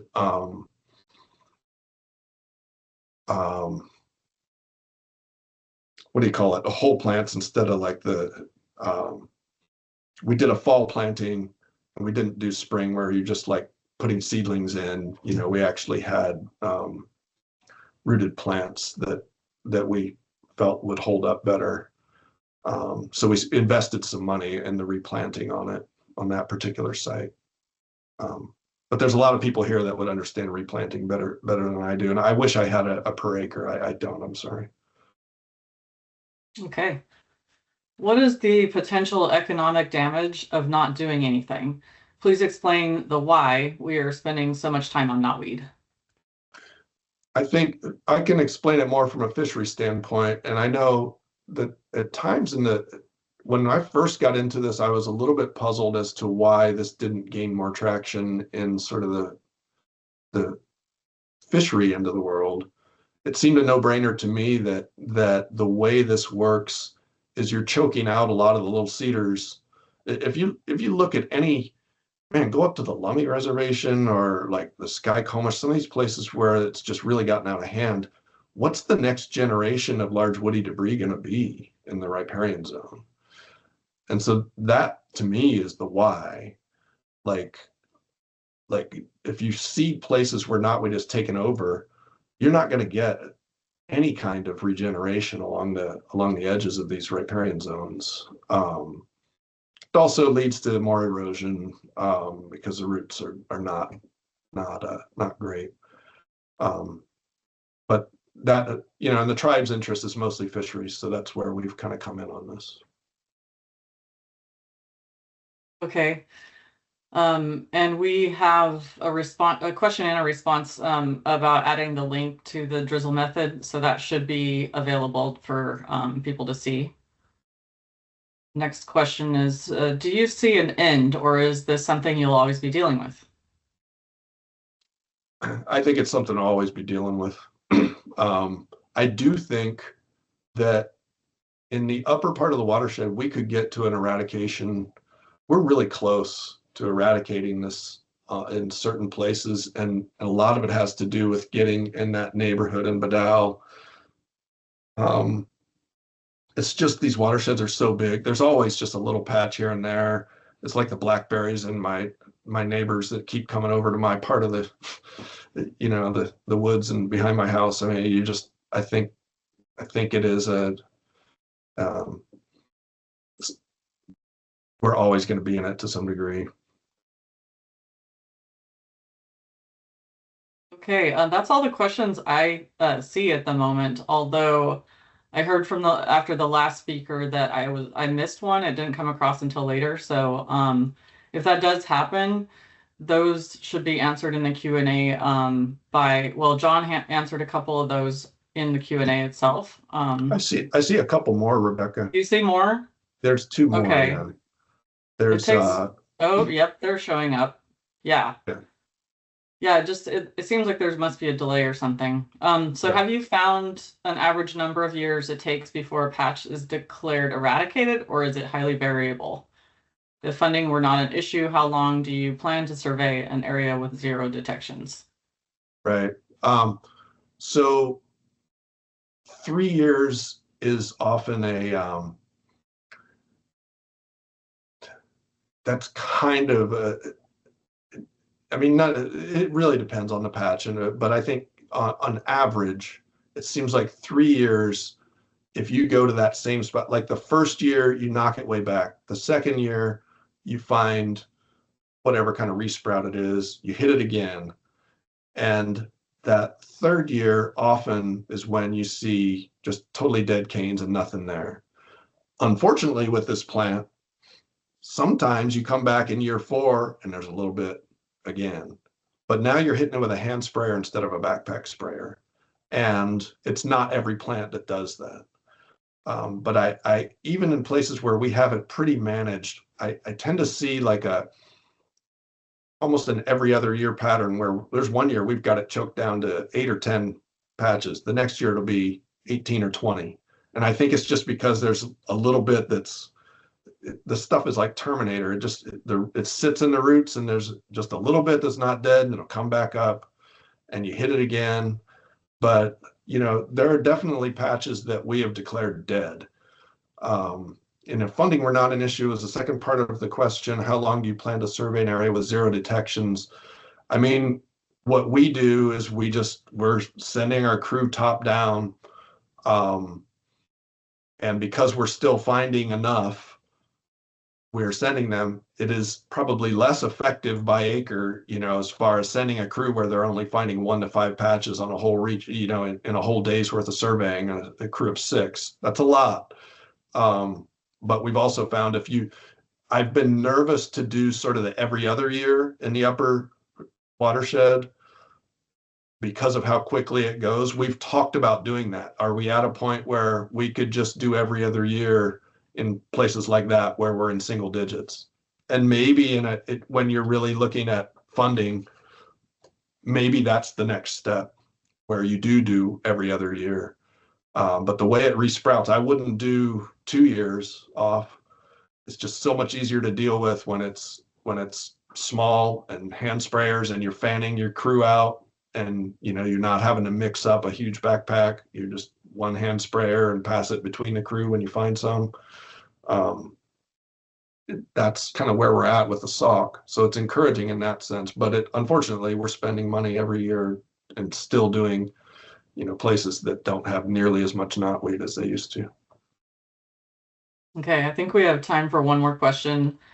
That is, could you provide an update for what you know about the Stillaguamish and Snohomish rivers knotweed programs? Mm-hmm. Wondering because all 3 river deltas flow into the Whidbey Basin and are connected. Yeah. We do have Snohomish County participates in our annual meetings with the coordinated weed management area, and Darrington and much of Sauk Prairie is in Snohomish County.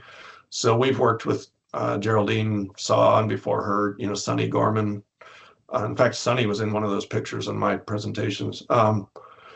So I think my impression for Snohomish County in the past, they were so underfunded, and they did what they could with a criminally small amount of money, it seemed like. So I feel like the upper part of the Snohomish system, this is just me driving Highway 2. Seems like there's places that it's really, you know, been difficult for them. I live on the North Fork Stillaguamish, and so it seems like the North Fork Stillaguamish, they've got a better handle on the knotweed there. They've done top down and worked their way. I don't see knotweed as much in the North Fork Stilly as I used to 10 years ago.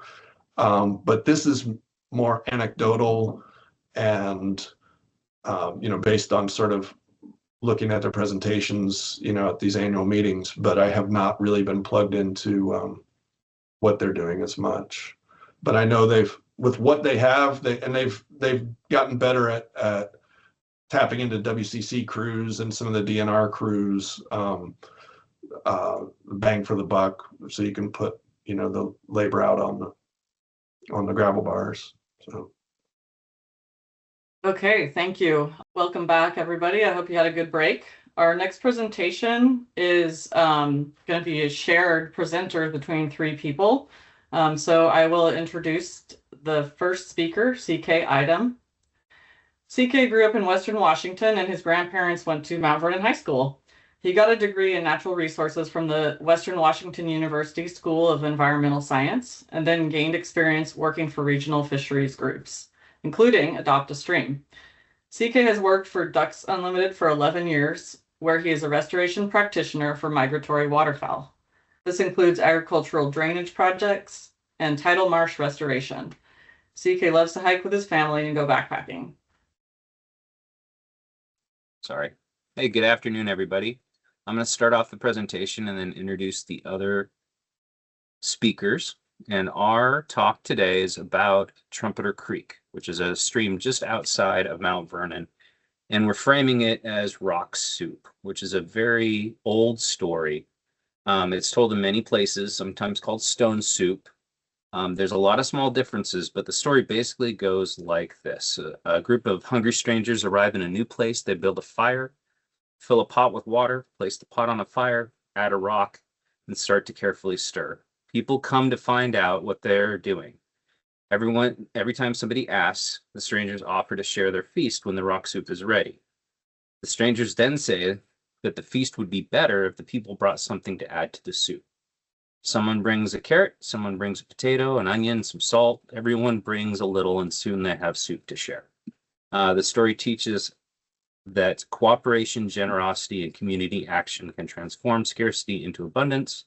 By contributing small individual resources, a group can create something far greater than what any of them could create alone. So, we advance the slide. CK, I think you kicked the presentation off, and we're seeing you, which is great, but not the presentation. Oh, you're not? Oh, because there was a really nice graphic and everything like that. Wrong screen. Hold on. How's that?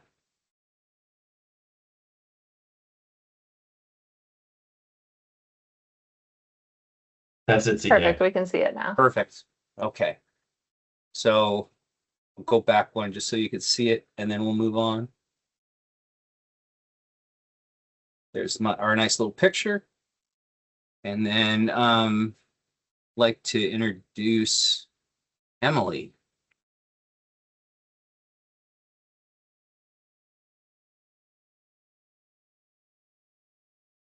You're muted, All the Emily. technology. Yeah, God. I'm Emily DeRee, and I work for Skagit County as a habitat project manager. And I'll pass it off to Michael. Hello, everybody. I'm Michael Kirschenbaum. I'm the conservation director at Skagit Land Trust, and the Land Trust is the owner for this project, the landowner for this project. Thanks. All right. Ready to go, Michael? Okay, I'm ready to go. We'll go to the next slide. Yeah, here we go. Yeah, so I'm going to hide my picture just so you don't need to see me talk. Focus on the slide. So the rock soup idea, as CK so wonderfully said, involves a lot of different elements.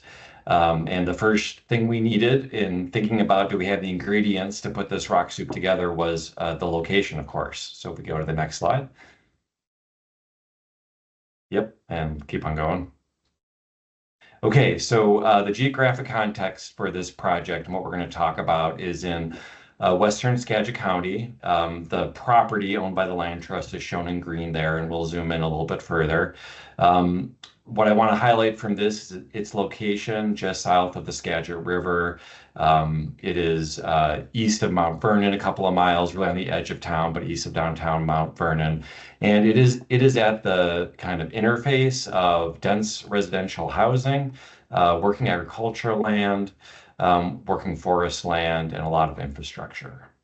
Next slide. This isn't the original GLO map for the area, and the project area is shown in the red box. And you can see just to the west of that red box, way back when, there was a huge wetland complex that was identified by the first surveyors. Next slide.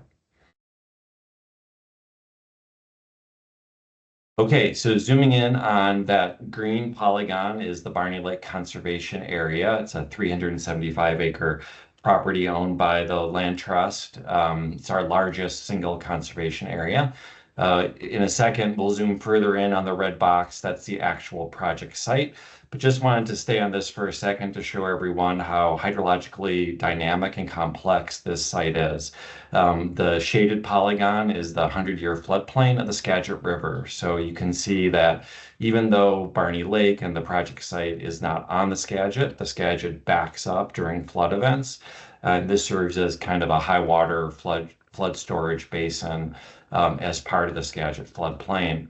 You also can see numerous creeks coming down into the property and the project site. And I want to call out the Nookachamps Creek flowing in from the southeast. You'll hear more about that soon. And then flowing in from the south and the west are the forks of what start as urban streams that become Trumpeter Creek, which is our project site.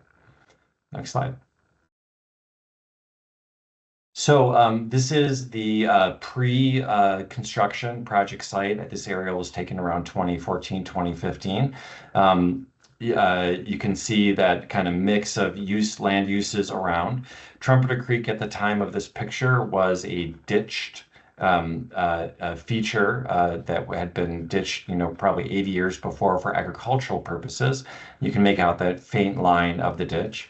You can see the remnant channel to the east as it approaches Nookachamps Creek. This is a project about kind of restoring Trumpeter to more of a natural, non-ditched environment, creating riparian vegetation, wetland habitat. But prior to the project, it was mostly working agricultural land. Okay, next slide. This is a picture also pre-project, but it shows how during a 100-year flood event, and this wasn't quite a 100-year flood, it was 2007, I think it was close to it, but this is how water backs up into the project site from the Skagit. So it really brings home how this is an active part of the Skagit floodplain. Next slide. So willing landowner, Skagit Land Trust, and we can go on to the next one. Acquired this Barney Lake Conservation Area over almost a 30-year period. And as we put together all the pieces of it, the management plan for the Land Trust, and an excerpt of which is on your screen, calls for managing this land to benefit wildlife and future generations with a lot of different uses. Streams, riparian, upland forest, working agricultural land.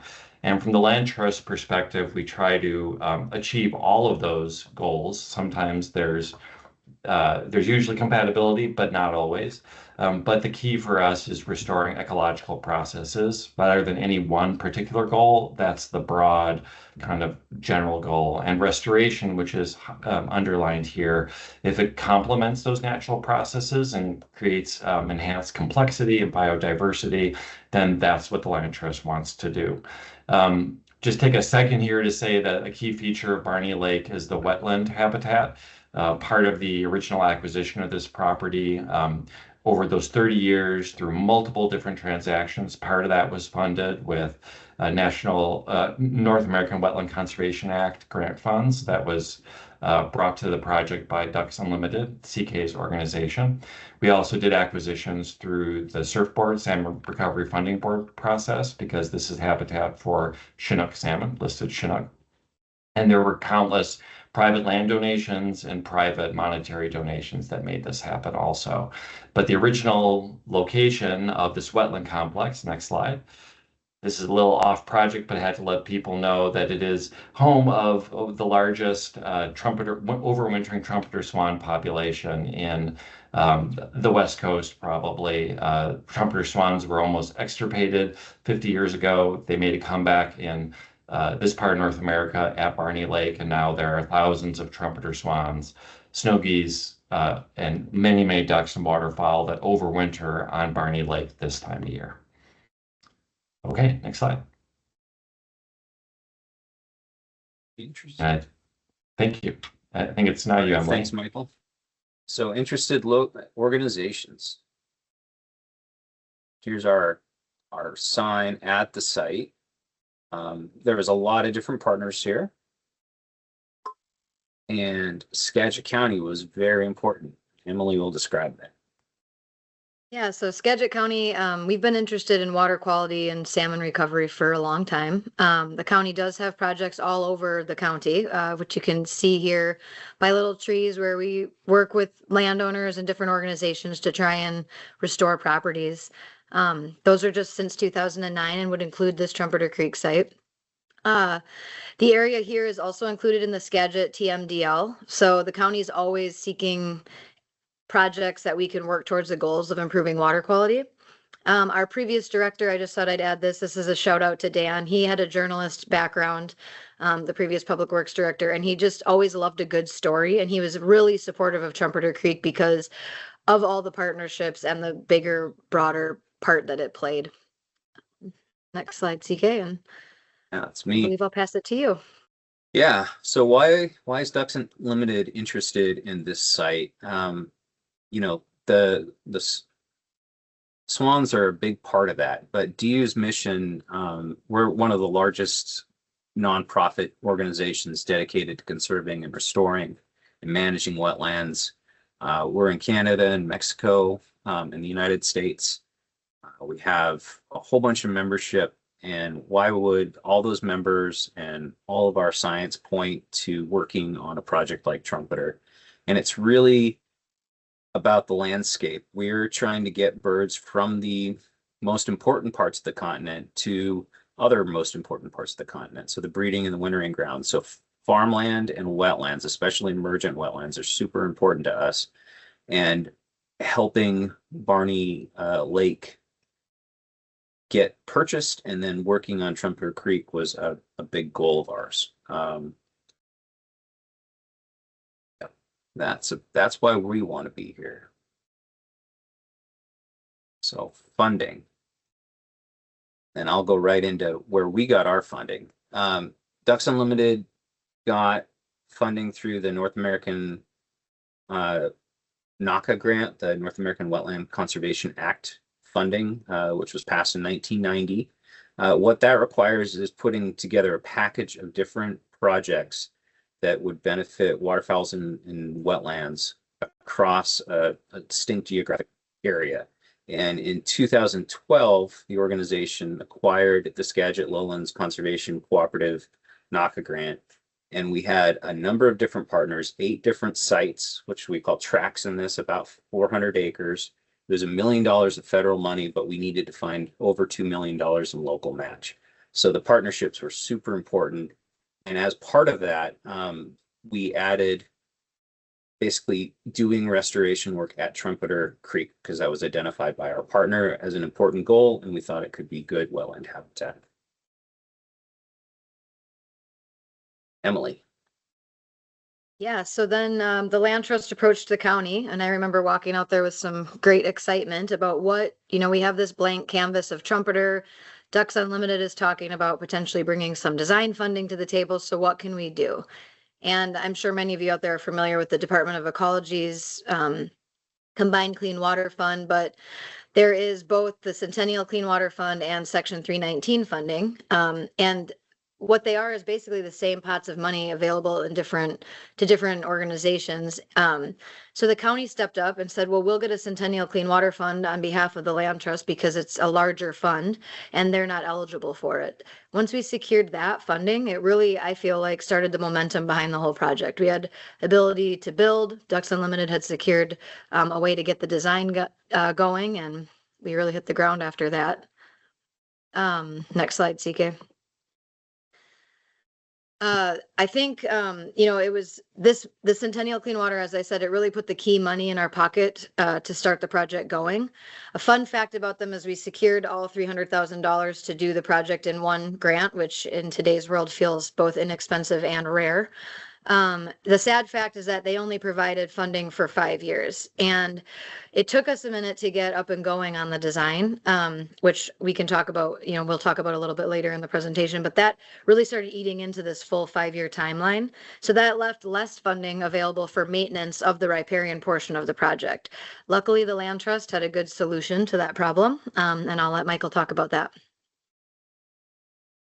Yeah, so concurrent with this project, we worked very closely with the local conservation district, great partners on CREP projects throughout the years to enroll the project site kind of post-construction into the CREP program. So that provided match for the project, it provided funding for the riparian plantings, and then importantly for maintenance for a 5-year period afterwards. The sad fact, and it's not really even necessarily sad, it's just the way that it is that sometimes the CREP restraints on the program led to less flexibility about what the species mix might be, especially in the maintenance period afterwards, where it was clear that we should have been thinking a little bit more wetlandy as opposed to riparian, as everyone will find out. But CREP provided a key part of the mix for funding, match, and then riparian planting and maintenance afterwards. So now we're ready to start implementation. So the design. Ducks Unlimited, like I said, had money from the NACA grant to come in with one of our licensed engineers to do stream restoration work. We usually do wetland work, but we work all across the country and we do tidal projects, we do manage wetlands. But we didn't have an engineer that had worked a ton in Western Washington, but we had a guy in Eastern Oregon that had done a ton.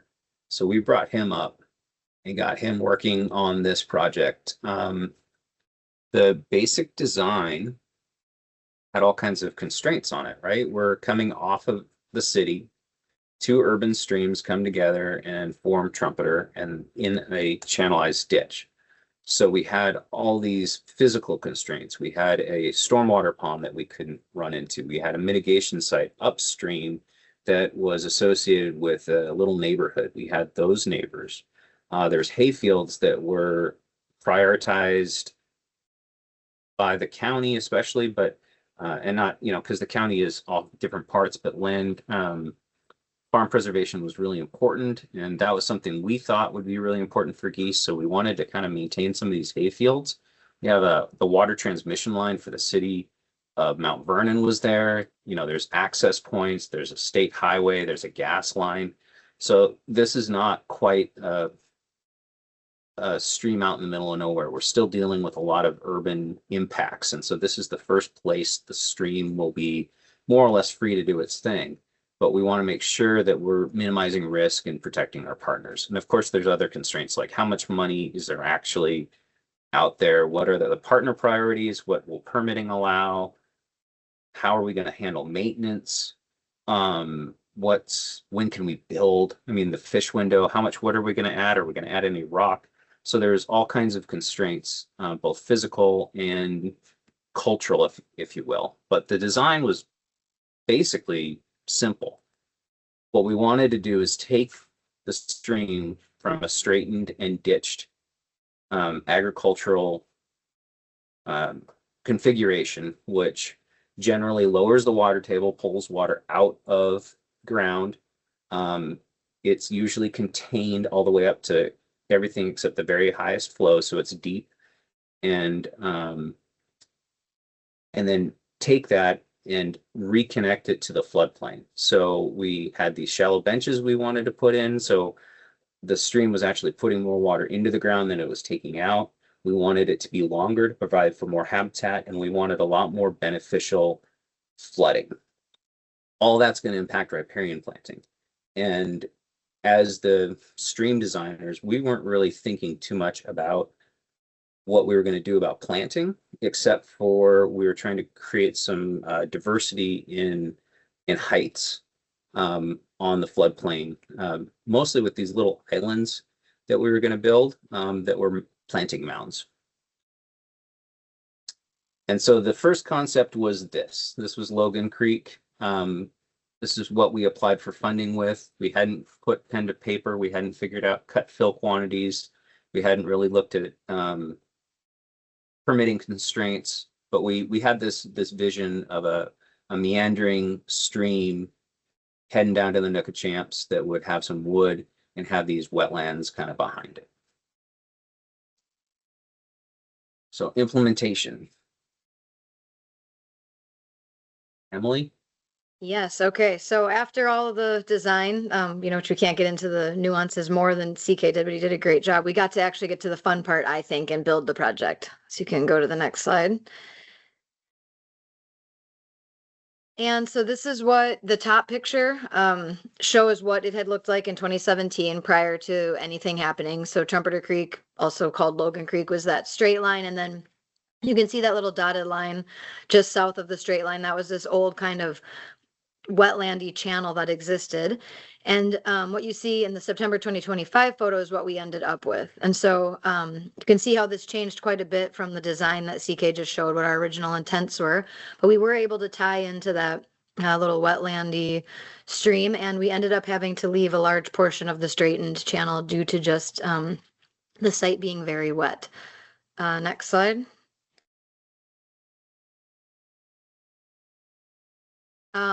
And I didn't point it out on the map because I forgot, but as part of the design process, we found Signet Creek. So we started out just thinking we were working on Trumpeter. And when we went out there to do survey, we realized that there was this other creek, which we affectionately named Signet, that we then had to incorporate into the project. So that was a big win, I think, that we hadn't planned for originally. We were able to daylight quite a large section and add additional plantings to the site. Next slide. And then this is just kind of an example of what the site looked like beforehand. It really was agricultural fields. The picture on the left is kind of about halfway up the project. And then the picture on the right is standing as far down as we were really able to construct before we got watered out. But you can see it was mostly reed canary grass and pasture field at that point. Next one. And during the summer, when the reed canary grass is in full bloom, I guess you'd say, it is intense. So even just to defish the site, we spent hours with amazing volunteers having to rake all the reed canary grass out of the stream so that we could walk it and get nets in. But we did find a lot of fish. We found coho, which I think just, furthered everybody's excitement that this really was a positive. We were doing good things here, and it made our hard work to date feel useful. The next one. As we were building the channel, we also filled in the old channel. So we created a lot of new areas that we got to plant. Next one. And we did scrape down most of the site as part of the construction and the reforming and the grading of the site. We did remove most of the reed canary grass and pasture grasses. You can just see in the far right side of this picture, one of those islands that CK mentioned. Yeah, perfect. That was a little hummock that we had built to give a little bit of diversity to the elevation and the landscape, hoping we could get some different plants to settle in. And then next slide. So we planted a ton of grass seed, and by the first winter, we hadn't got all the plants in yet, but the grass did take hold, which was great. You can see here, we did have a lot of movement in the channel. So the logs, to some folks might look like these logs failed. They're definitely not what they looked like right after construction, but they are still providing function.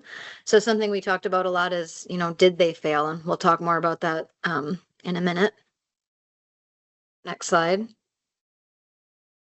And then we finally got to the planting, and we planted, And next one, CK, and planted more. We planted quite a bit of the site. You can see all those lovely blue tubes.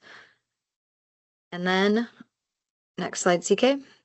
We stepped back and started maintenance. So I'll pass it off to Michael. Yeah, and the maintenance I'll talk about here mostly is about the maintenance of the riparian plantings. As Emily just mentioned, there were in-stream opportunities for maintenance, let's say, because a flood right after construction did lead to some of the structures moving around more. But as everyone knows, sometimes a grant's going to pay for construction, but it's not necessarily going to pay for follow-up maintenance, especially in stream.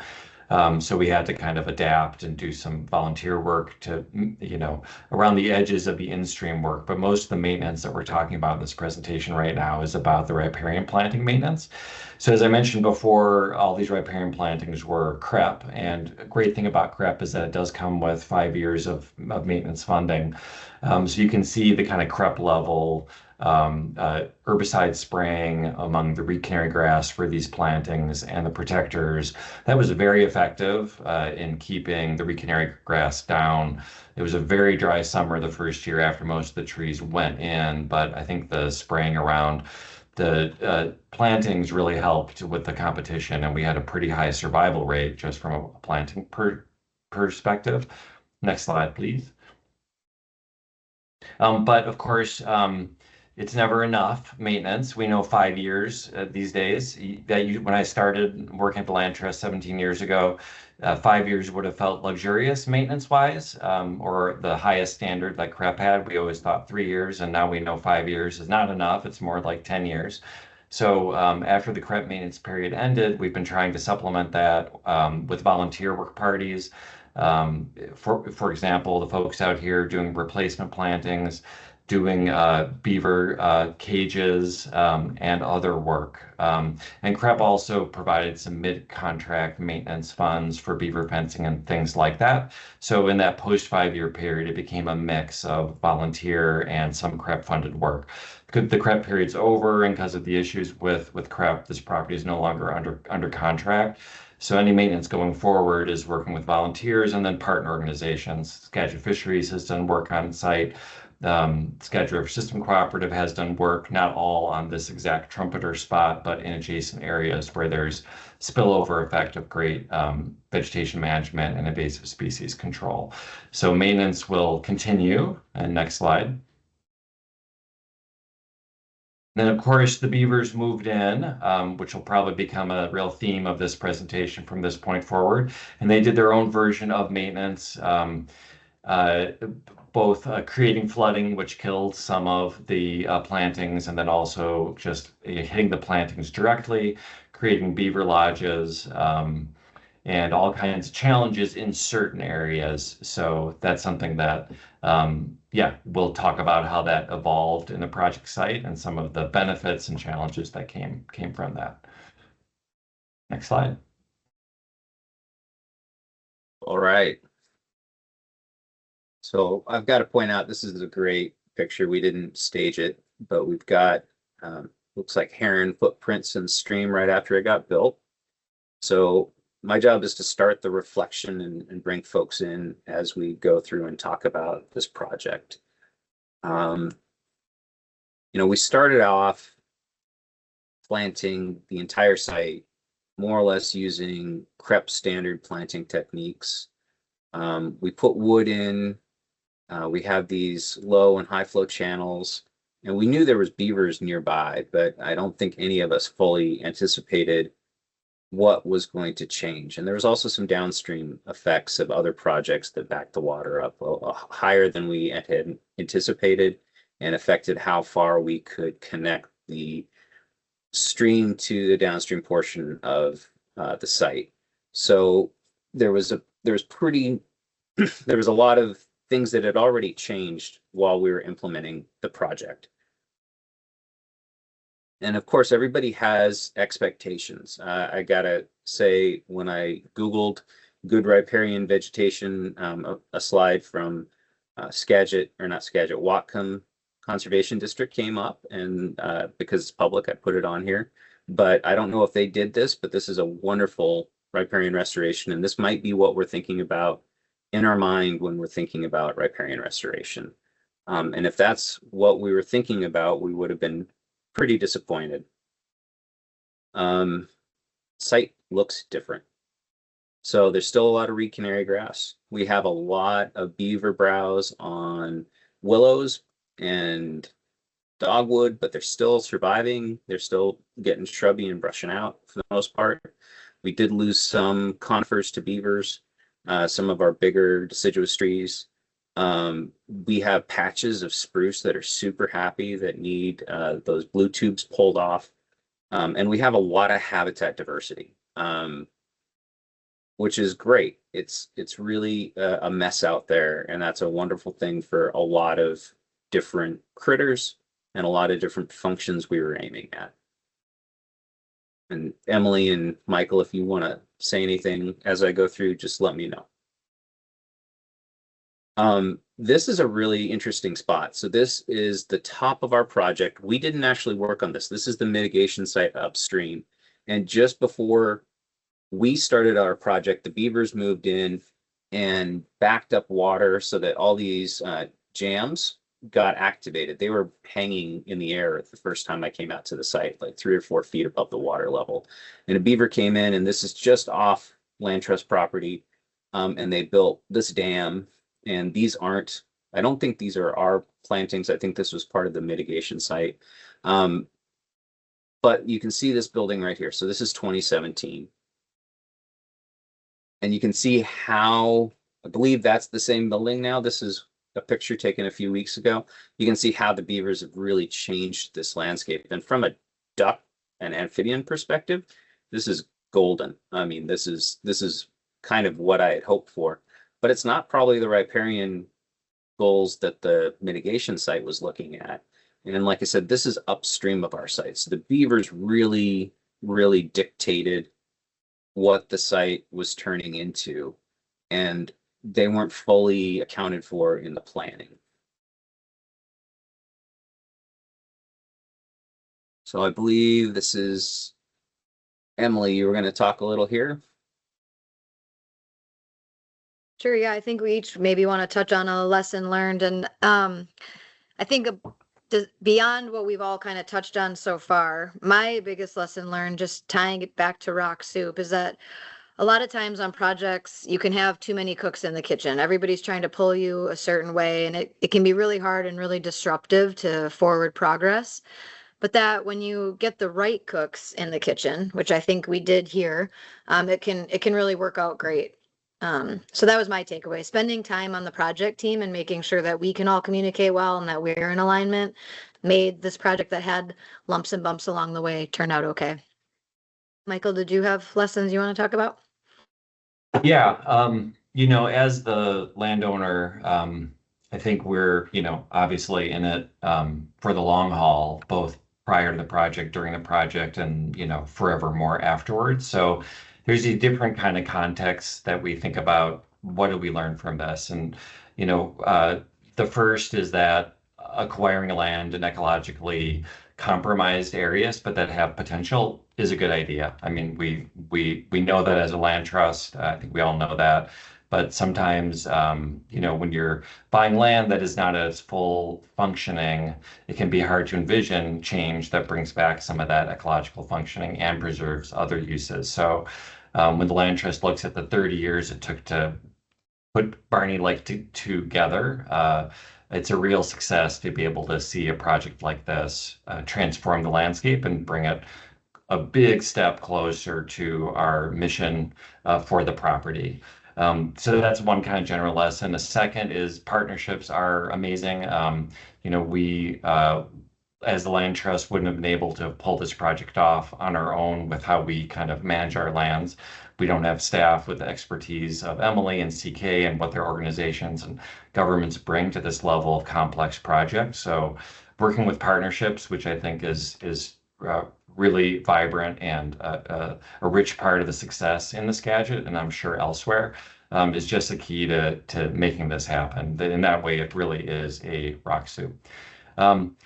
Another lesson, I think from a landowner perspective, and I want to spend a little time on this picture actually, is to talk about the geographic context. So just to the east of the land trust ownership, you'll see the wetland mitigation bank. That's known as the Clear Valley Environmental Farm. And they've been a long time neighbor on the property, and they're slowly converting that into a mitigation bank where they sell wetland credits. And overall, it's a real plus on the landscape. We didn't know that almost simultaneous with our project, as part of their mitigation bank transformation, they installed and permitted and funded and all that stuff. They installed some structures, wood structures in Nicochamps Creek that raised the water table a fair amount behind those structures. So the flooded area you see right where the Nicochamps Creek label is, and then to the east into the project site, we did not anticipate that water coming onto land trust property, and the project design did not anticipate that. So it was literally the same summer we were doing construction that they did their construction, and water pushed up onto into the project site, which caused a real change, having to call an audible during construction to not construct as far to the east as Emily kind of had mentioned previously. So a lesson is, you know, as a landowner, to really think about reaching out to neighbors. You know, we weren't informed by them at the time they were doing this project. There had been 15 years before, when they got the permits, there were discussions about it, but that got lost to time. So I wish I would have reached out to, you know, all the neighbors to let them know what we were doing, and just on the off chance here something they might do might affect our project. So I would do that differently. But at the end of the day, it was a different project than we already thought we were going to construct on that eastern end. But it's not bad. It's just different. It's more wetland than riparian on the eastern end, but it's great wetlands, and it is a kind of a mutual benefit to the mitigation bank and land trust property to have greater wetlands. But just a little bit different than was designed by this particular project. Yeah, when we surveyed out there, it was drier, and so we had the project going to about here and filling up the old channel, at least part way. But it was so wet that we couldn't get machines down here, and so we just kind of let the creek reconnect back through there, and didn't fill the old channel back up. And then here's a signet. So that was the little stream coming off of it's a detention pond across the street, but it was tight lined all the way down to the ditch, or all the way to Trumpeter right here. And here's our new channel. And I think our best area for riparian plants is this high ground to the north along the creek. And you can see we kept the creek in the gas line here. So the gas line crosses this way, so we had to bring the creek back up into the old channel and bop it out there.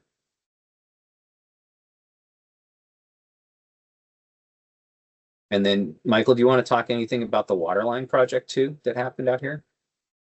Oh, yeah. I mean, you can see a little bit of this Skagit PUD. There's a water line that serves Mount Vernon that goes under Nicochamps Creek. So they had a pre-existing easement. So they did a big project to put a new water line in, and that's what you're seeing in that picture after it had been kind of rolled back and the construction was done.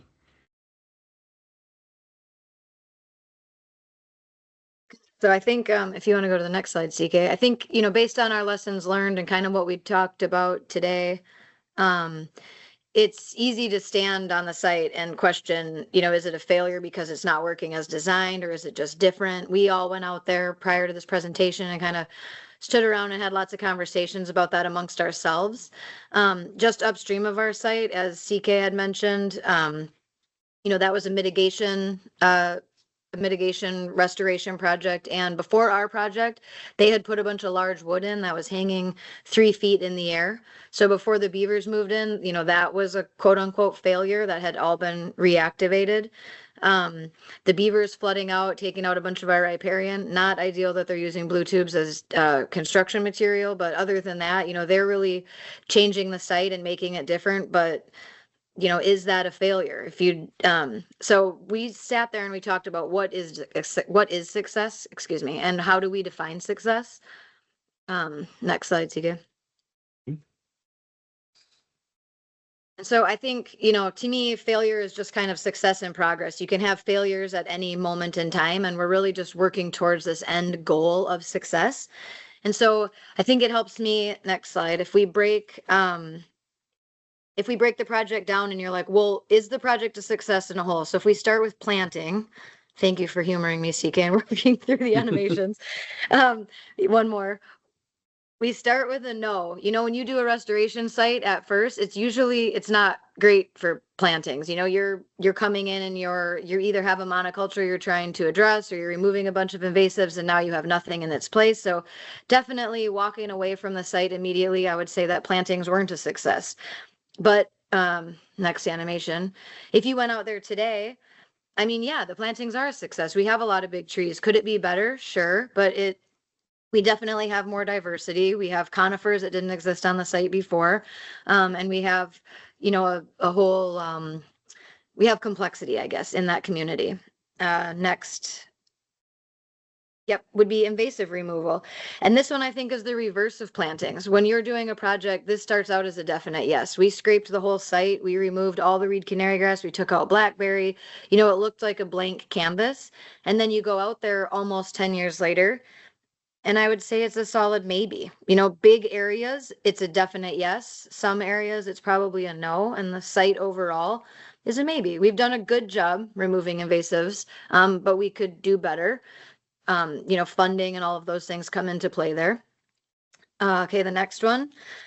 Fish habitat. I think this one's a little bit more straightforward for me. I would say this is a yes. We took, a channelized stream and made it better. Although some logs maybe aren't functioning as planned. What used to be straight is more complex. Hopefully we get some of the warm water fish to move along. So I think fish habitat's an overall win. Next one. If we talk about water quality, that I think starts out as a maybe, kind of tied to the plantings. Often these projects will be warmer immediately after construction because there's no vegetation. There's, a lot of bare dirt and soil. But if we went back today, I would say there is an improvement in water quality. We see cooler waters, and I'm excited to learn more about this. The Conservation District actually just put state-of-the-art equipment out there to continue monitoring water quality on the site. And then lastly, wetland function. I think this one's also a definite yes. There's, we had I would say a sad channelized stream that was really intended to drain farmlands. And now we have seasonal wetlands that include complexity and diversity and differing species, both aquatic and terrestrial. So that one feels like a win. And then next slide. If you continue on this, okay, so those items, are they a success or not? What about for each of us? And starting with the county, I can say, yeah, for us, this was a success. We built a really strong partnership. We got, we met our goals of our Centennial Clean Water Fund, and we are hopefully working towards improving water quality towards the TMDL, which is what was kind of in the back of our minds. And Ducks Unlimited. Yeah, it was definitely a yes for us. Our goal on this project was to help the Land Trust with the acquisition, provide match for the overall wetland grant, but the functions and values that happen because of the design and the implementation here are helping decreasing wetland types. And so it is a definite yes for Ducks Unlimited. And from the land trust perspective, kind of as I said a minute ago, absolutely, the management plan for the property calls for increasing ecological diversity, habitat types, improving factors like water quality. It's a larger focus than maybe the deliverables for one specific grant. And when we look at the long-term time frame, this is a far more complex, dynamic site now.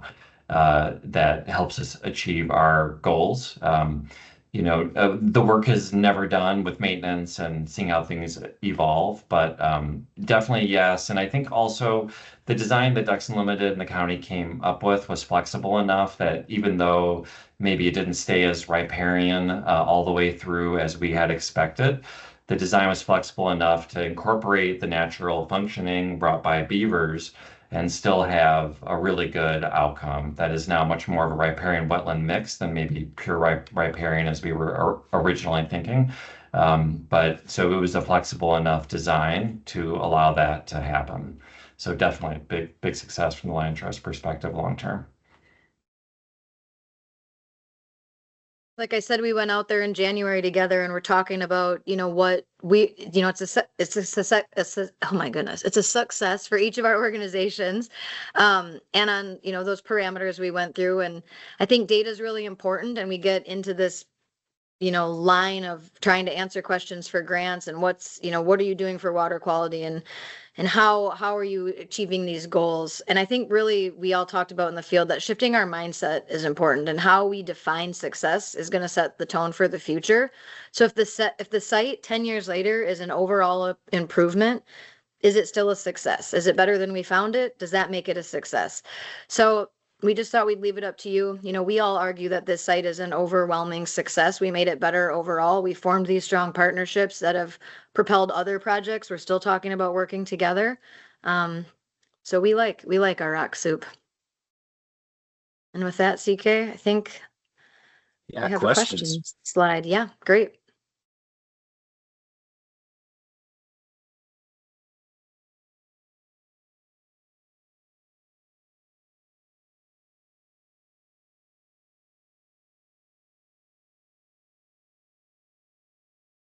Oh, sorry, I'm muted. I guess you guys can see that question. What depth did you remove scrape the site to remove the reed canary grass and ag grasses? Was the question? They had, sorry. You want to know the question? Yeah. To what depth did you remove the reed canary grass and ag grasses when you scraped the site? Only a few inches. Probably in hindsight, we could have gone down deeper, but it was mostly as part of the reforming the grade of the whole site that kind of occurred. So in areas near the newer channel, it was much deeper.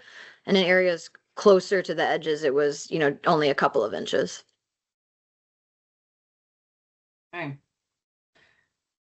We have an answered question. Will we receive a link to all the talks after the conference? Yes.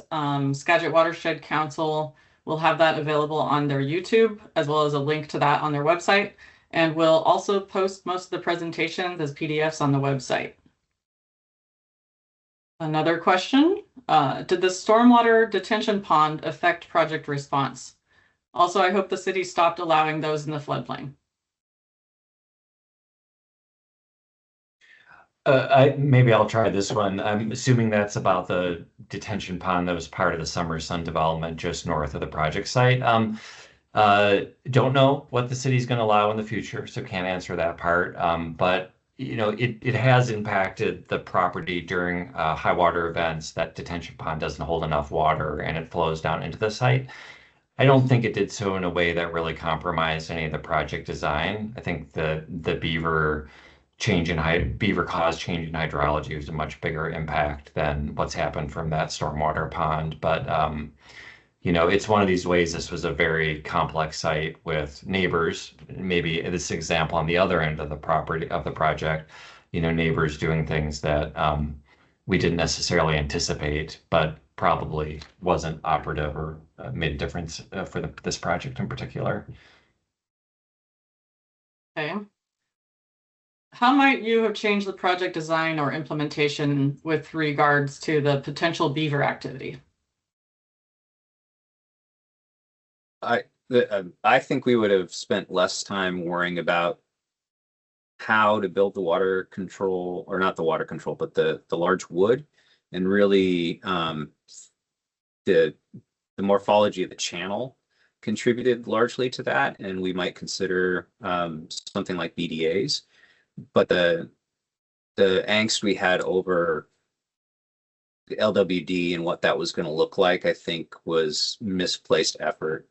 Not unreasonable. On sites like this, you really want to keep the stream from down cutting. There was a significant amount of change in the elevation from the west end to the east end, and that was really apparent when those log structures were suspended in the air off site on Logan Creek at the mitigation site. And we didn't know that the beavers were going to come in and fix that just before we started this. So we spent a lot of time worrying about this kind of getting back to the old depth of the agricultural ditch. And so really worried about how to keep it from down cutting. And now thinking about that, I think if we mimic beavers a little more, we probably would have been better off than really having a lot of angst about that wood. I think I would add too, without knowing that the Clear Valley project, how far upstream it was going to extend into the project site, we planted, I wouldn't say an incorrect regime of plants, but we would have picked different species for sure. And I think my major takeaway, just really over the time I've done this in general, but trumpeter was a very solidifying point to this feeling that tubes in frequently flooded areas are not great. They come off, they blow around, they end up in the water. And so this site kind of being squeezed by beavers on the upstream end and Clear Valley Nookachamps on the downstream end, kind of left us, if you have to have tubes, maybe just this small area where it's appropriate. But that ties into different funding requirements also. So, and the hummocks. I think we would have moved the hummocks up also, had we known how far the backwatering from the Nookachamps was going to go. They all ended up being, I think all but one ended up being underwater that first year. So what we had hoped to have some differing elevations for planting kind of went by the wayside. Okay. Why plant in rows in a grid pattern as no natural vegetation grows that way?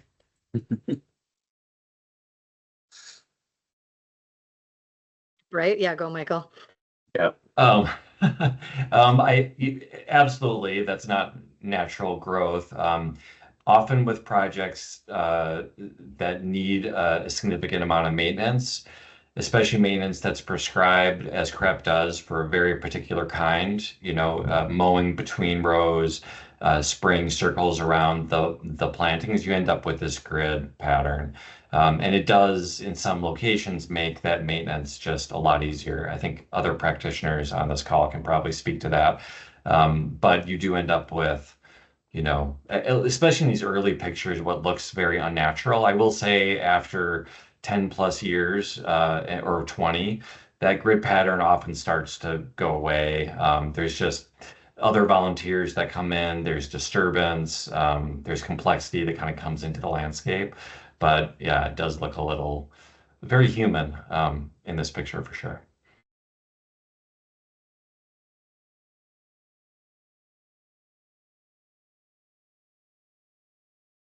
You're muted, Rebecca. Oh, again, I'm so sorry. Our next question is actually a comment, but you may have your own comments to add to that. Ban blue tubes. Use biodegradable solid tubes from the UK. How about just use no tubes and plant dense enough? Because no matter what tubes you find there, unless you really, really have to. Seems like lots of the county plantings, we just plant overly dense and we end up after about 5 years kind of in a similar place. And I'm not having to pay anybody to take the tubes off. Okay. And just a shout out to Brenda Clifton, who one of the conference organizers, for all the work she's done, and I think presented at this conference over the years about different kinds of biodegradable tube mixes. So, are there plans for, or have there been smaller scale surveys of things like stream conditions, invertebrate community, turbidity, velocity, etc., or even bird surveys to have more measurable metrics of the success of this project in terms of habitat? Really good question, and I actually meant to bring this up earlier. Something we had talked about when CK, Emily, and I went to the site a few weeks ago was the lack of post-project data on the site. And The Land Trust had intended to do photo points and water quality and other kind of species inventories, even had a fairly detailed monitoring plan that one of our previous staff worked on. And it is one of these lessons learned that when monitoring of any degree of complexity and length isn't funded, it often slides into that it would be nice, but doesn't necessarily get done or get done thoroughly enough to produce data that is usable. And that's what happened in this case, with not a staff and size and multiple projects. We just couldn't put the time into keeping up on that monitoring plan that we thought of originally, which is too bad because right now it'd be great to be able to provide some of that data. As Emily mentioned, the Conservation District is working with us and they put in a great stream monitoring station right in Trumpeter, close to where this picture is actually. So there will be more data going forward. And the county did collect a fair amount of stream data prior to this project, kind of in the early 2010s or so. So there might be some before and after once that data is collected, but I wish we had more. So it's a lesson that if you want to do monitoring, it better be kind of funded and committed to from the start and not just kind of as an add-on at the end, at least from the landowner perspective and what we can pull off. I would just add to that, we should have put well, there's too much vegetation now. You couldn't stand here and see a similar picture, but we should have put kind of a 10-year later picture in the presentation, which I realized we didn't really. But I would personally have loved to get volunteers out there to do a fish community survey because we did find some warm water fish kind of down at the lower end prior to the project. And now that the site's backed up so much more often, I'm curious what's there. And CK and I and Michael talked about this kind of prepping for this presentation. Typically, when you do these restoration projects, you're putting gravel in the stream bed and that sort of thing. We didn't have to do that here because that's not what was determined to be found naturally. It is kind of slower moving, and it'd be interesting to see if that was an assumption that we made that was accurate or not. Yeah, you don't see gravel in the stream. It looks like a series of beaver ponds. So I think we were right with our geomorphic assumptions, but yeah, it would be nice to have data to back that up for sure. I don't see any more questions. I'm not sure if the other presenters can see any more. Okay, so that concludes our first part of the day, and we are on a lunch break from now until 1 o'clock. Welcome back from lunch, everybody. We have 2 remaining presentations. Our next speaker is Phil Kincaid. Phil has retired from the U.S. Forest Service in 2015 after 37 years, with the latter 16 years in the Skagit Wild and Scenic River Program. Phil worked closely with and learned from restoration practices at Skagit River Systems Cooperative and Skagit Fisheries Enhancement Group, amongst other organizations, and represented the agency on Skagit Watershed Council committees. He volunteers with Skagit Land Trust as a land steward and stewardship committee member.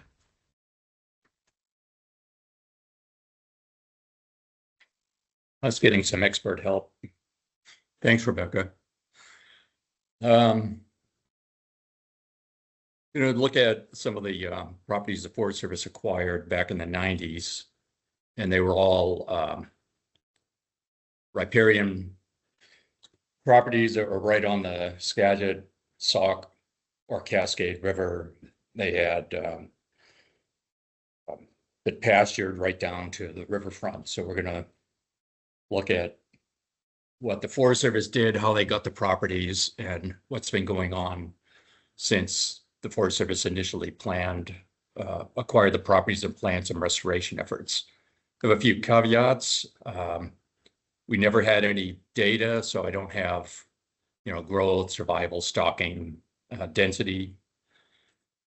And after I retired, I kept a GIS license for a while, but I gave that up, so I didn't do any GIS work on this.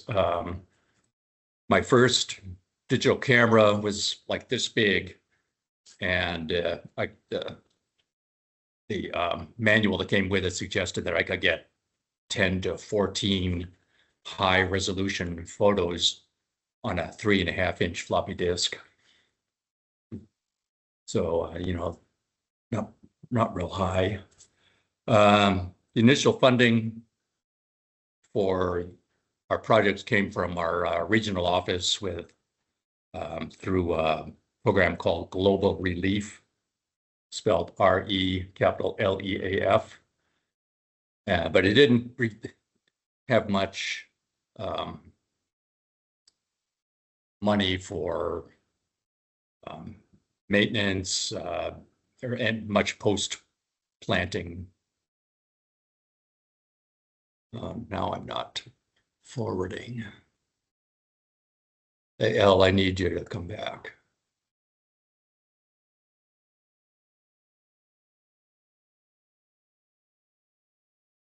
Yeah. Oh, there it goes. Might have just been delayed for some reason. Okay. All right.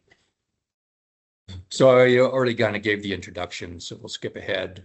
So how did the Forest Service end up acquiring all these properties that were way downriver, way outside the National Forest boundary? Well, we have the Wild Scenic River Act of '68, and this has been amended periodically since then. And Skagit was added in '78. So it's 158.5 mile corridors, quarter mile on each side.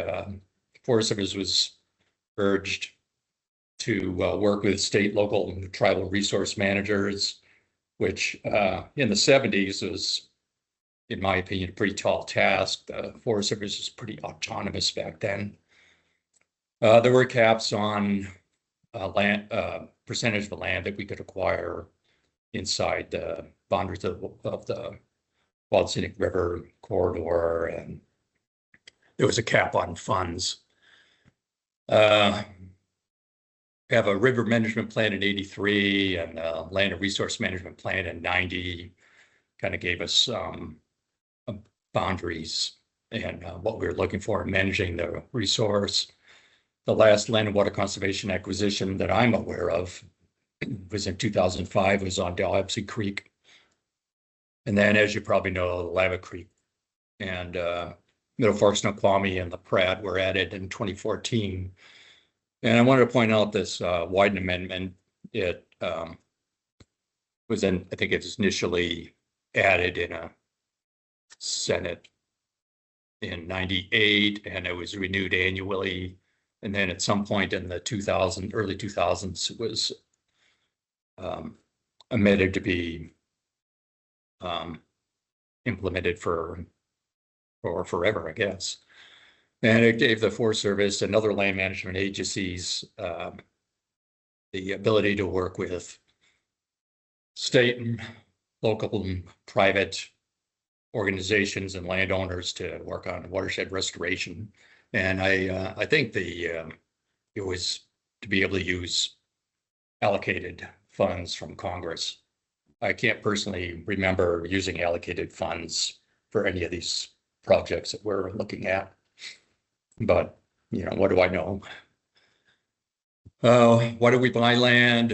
We wanted to protect and enhance the fish and wildlife values, recreation access, and a number of other things you can see here on the screen.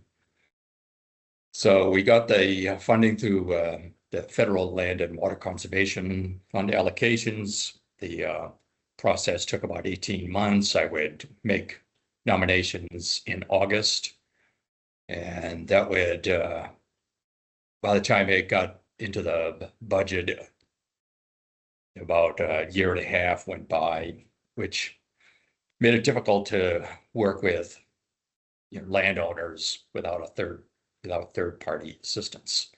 So that's what we ended up doing in the Skagit. We worked with the Skagit Land Trust, the Nature Conservancy, and what is now called the Western Rivers Conservancy. And they often bought land and sold it to the Forest Service when the Forest Service had allocations. And there's certainly other ways for conservation properties to be acquired. Lengthy list at the bottom of the screen. like I mentioned, some of these organizations are able to act a lot quicker than the Forest Service could. And they also had the ability to, pool resources. They were, in later years, they were using Salmon Recovery Fund Board grants, and they also had a lot more contact with local communities and state, local legislators, which helps our efforts, both in the State House and at the federal level. So this is a really old slide. It's from 2010. I gave a presentation at River Management Conference. It shows acres and acquired within the Wild Scenic River Corridor and the adjacent uplands. City Light in the middle and Skagit Land Trust have acquired considerably more land since then. The Nature Conservancy had deeded some of their properties upriver to the Skagit Land Trust. And as far as I know, the Forest Service hasn't acquired any property in 20 years. The others include, like the Soxwettle Indian tribes have acquired some land. The State Department of Transportation, for instance, bought some land for a mitigation project in the Upper Skagit. And the Department of Fish and Wildlife has been active, as well as Skagit County. So the first property you can look at is what I call the Marble Mount Boat Launch property. It's at the confluence of the Cascade and Skagit River. Some of the other colors are just some adjacent lands. But again, this map is old. It's nearly as old as that chart from the previous slide. So this is what it looked like back in 1998. That's the Cascade River Road at the top. Cascade River on the bottom and on the east end, and the Skagit River on the left. The mouth of the Cascade River is quite braided, so in the southeast corner of the property, southwest corner of the property, you can kind of see some channels that have evolved over the years. And the Forest Service was particularly interested in buying this property to fix or to add capacity for the boating public. By this time, the Skagit winter eagle viewing had become quite popular, and there was an existing boat access, river access area on the right bank, just upstream of the bridge, but it was pretty much a mud hole. And the State Department of Fish and Wildlife had an access easement across a driveway to the north, and it went underneath the bridge where you can kind of see a small cleared area. Well, it only had access or capacity for maybe 3 boats and trailers. So one of the reasons that we wanted this property was to increase the recreation access to the river. Also, it's 60 acres or so. This has had a substantial riparian area. Some of it was either very narrow, like along the Skagit, or was denuded altogether, like on the Cascade. So this property was something that was in the Wild Scenic River Plan that we identified long ago that we were very interested in. And the City Light license, for the recreation and aesthetics, this was identified there too. So City Light funded the construction of the boat launch and boat ramp. The launch was already there. We didn't change it. We just built a parking lot and access driveway. It also obviously has, it's all in the floodplain. It gets some sheet flow from floods across the center of the property. And there's been bank erosion from the Cascade. I have all this stuff already typed up. So down at the bottom, Whatcom County Sheriff's Office in custody work crew is something we started using in 2003, and that was through a grant, and they were responsible for much of the requested maintenance work that we asked them to do on these plantings. So I'll get a little more of them later. Boat launch parking area. There's a Cascade River, or the Cascade River Road. So starting in 2000, we somehow acquired a truckload of logs from Skagit County Department of Public Works. Roger Nichols from the Forest Service and Stan Zyskowski from the Park Service were instrumental in obtaining the logs. So this is on the east end of the property along the Cascade River. We installed some logs with anchored to large rocks. And then we also did that along the where you saw the denuded parts of the property along the Cascade River. And then we started planting some trees. I'm sure you all recognize the blue tubes. But as many of you were aware, there's always some vegetative competition, in this case, a wide variety of grasses. And we obviously have to keep that mowed, or at least brushed around the individual planted trees. Unfortunately, it took us a while to get the tubes on, and we lost a few trees from voles early on. And this occurred on each of the 5 properties we're going to look at. But sometime in, I thought it was in 06, but when I look at the dates of things, it might have been 07. I got a call from Allison Studley at Skagit Fisheries Enhancement Group asking if I had any properties that could use some riparian restoration, as they were applying for a Salmon Recovery Fund Board grant to do just that. And I was like, yeah, I do. I have several. So they were kind enough to add 5 properties to a 2008 grant, and I think there were 2 or 3 more in a subsequent grant. So this is what they put together in for their 2008 grant. And in a slide at the end, I have a list of all of these surfboard grants, though I don't have the Future Sound Energy grants that came in later. I'm not sure which year this photo is from because it's not marked. It could be 06 or 07.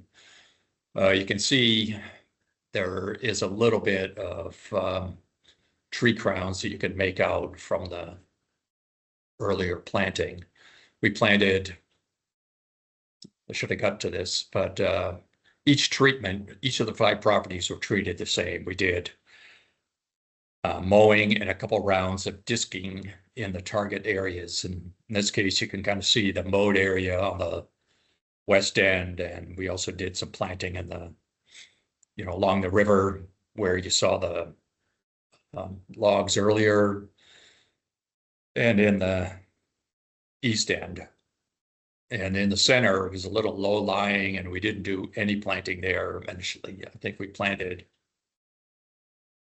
29 acres or something like that. I have notes.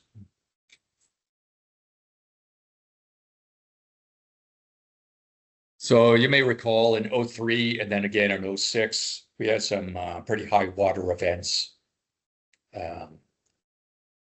So that did scour the bank, and the top 2 pictures show some of the log jams that we had placed on the riverbank and had been incorporated into the river, which was the plan all along. You can see the sediment that's built up upstream and within the log jam, particularly on the photo on the left. And in the lower 2 photos, you can see where some of the new trees have been planted.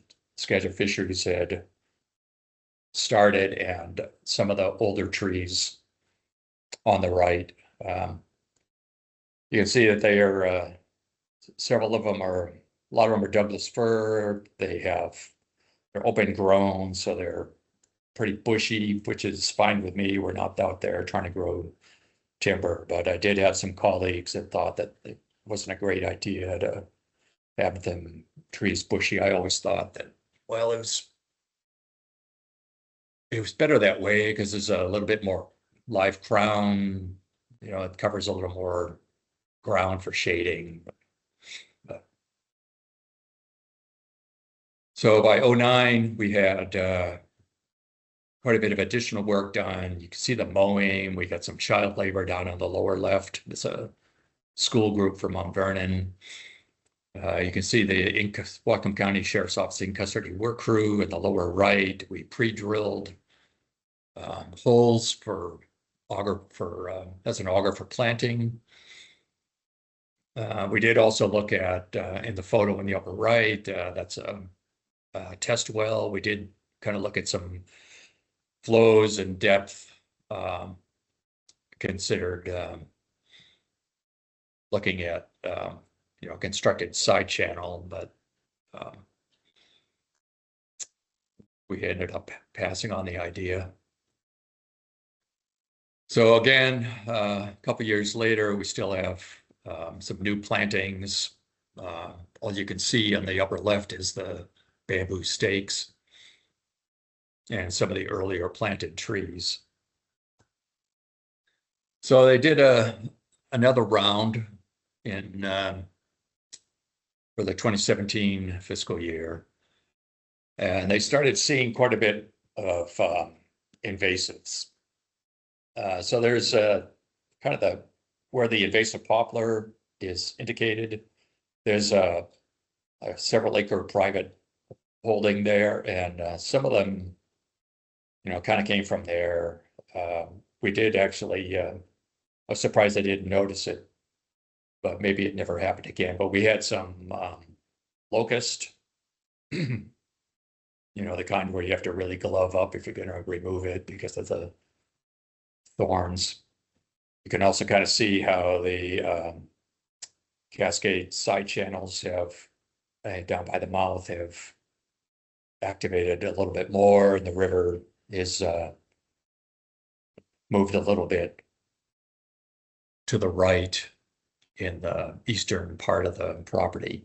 So this is right across the street from, or right across the river from the Marble Mountain Fish Hatchery. And this is the 2023 Agriculture or Farm Service Administration photography. You can see it really filling in with trees and shrubs. It's pretty encouraging. It only took 25 years, but I'm just really pleased to see how things have evolved out there. So that's it for that one. Next property is Overdell. For folks familiar with the family, they have a little cattle farm on land on uplands just to the west of this property, and they sold this property to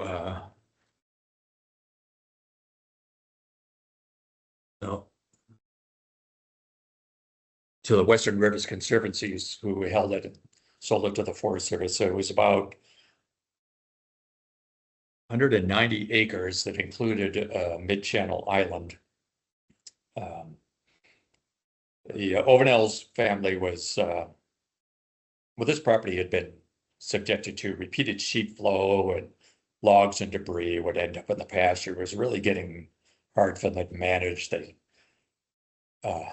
were very uncomfortable mowing down there because of all the hidden material. And so I'm not really sure who started the conversations with the family to purchase this property.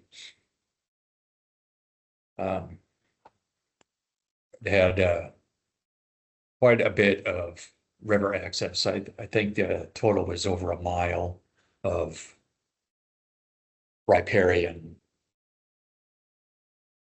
all floodplain. So this is what it looked like at about the time that the Forest Service acquired the property. Our restoration targets with obviously the cleared pasture area on the left, and you can all kind of see, even in 2 dimensions, you can kind of see that there are areas kind of in the center where the sheet flow is most prominent. So using the same source of funding from the Marble Mount project, we did some site planning, some reconnaissance, some site planning. We opted for a mix of hardwoods and conifers, trying to get some conifers growing on the two ovals on the right, and a mix of conifers and hardwoods on that larger oval on the left. The area on the lower of the two on the right is a little bit higher, so we thought that that would accommodate Douglas fir and mix of spruce and cedar better. These sites all are right down on the river. They're very highly, they're easy to work, but they drain like crazy, so they're really droughty. You know, Brenda's done a lot of work on some of these very droughty sites. So the mix of hardwoods is, I think, pretty appropriate for all this.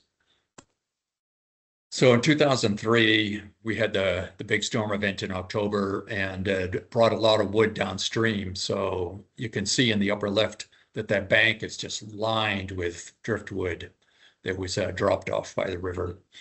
And there's a photo on the right, top right is kind of a close-up of the same place. I like the photo on the bottom because that's much older driftwood that came in long ago, and there's actually a surveyed corner right underneath it, hence all the ribbon. So the first group of plantings, you can kind of see that it's in the lower left, it's pretty sparse. Just like at Marble, we had a lot of problems with voles before we got the tubes on. So by 07 and 08, the Skagit Fisheries Surfboard Grant kicked in. And again, we had the Whatcom County in custody work crew doing some site prep. The photo on the upper left is, we used to drive through that gate to get down to the pasture to do some work, but the river has started reclaiming some of the land that was once belonged to it. And the photo on the lower left is that slightly higher elevation area that I pointed out in the previous slide. One of the advantages of having the in-custody work crew is that I could share them with my friends and who often use them as in-kind match. So we used numbers from the State Department of Labor. They have some values for particular kinds of professional, technical, and laborer. So we kind of use those numbers, and they use those in terms of the match. So, a lot of the surfboard grants require 25% match.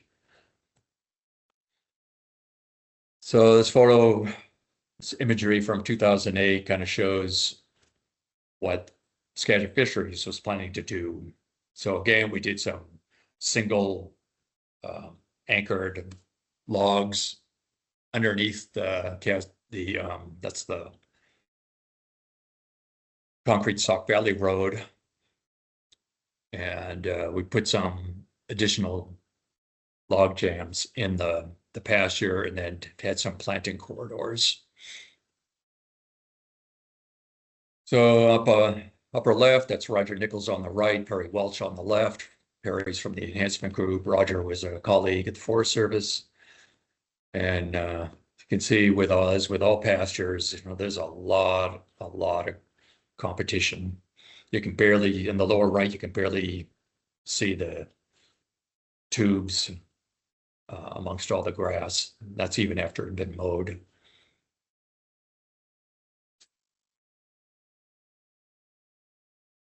So what happens when you get repeated sheet flow? You get a lot of, and you have knotweed upstream. Well, you get knotweed on your parcel. So we had that to deal with, and I imagine they're still dealing with it. we did have some money to, or the enhancement group had some money to hire a mower instead of relying on the walking crew with just weed eaters and a small mini bobcat. You see, it's you know, obviously, you know, it's a lot of work, but you guys all know that. So it's a few years later. I know it's probably hard to visualize what the property looked like before, and I guess I could have added a slide to remind us, but quite a bit of that, you know, that left channel that runs up the concrete Sauk Valley Road and then turns has eroded quite a bit of the property, which from the Forest Service perspective is just fine. That's what it's supposed to do. But there's a lot of other things that come with it, with particularly with knotweed and taking out the trees that you would hope would last for a little while. In addition to the trees I mentioned before, we had added some lodgepole pine to the planting, which the shore pine isn't native. There is lodgepole pine up the Swaddle. There is lodgepole pine after you head east out of Marblemont along Highway 20 and the City Light transmission line corridor. But one of the things we liked about the lodgepole pine is it gets kind of a beefy stem. And we were hoping that it would help capture some of the logs that come through during flood events. I don't think it really worked out because many of them started dying. So that might be something that I would do over again. So this is well, this does have this is that same photography from 2023. It's got the parcel lines on it and where that left channel was at one time. So you can see there's been a bit of erosive action. And there's been a lot of erosive action at this property too. So this is call it the Schaefer property. Turn a few pages here in my notes. It was acquired, I think, in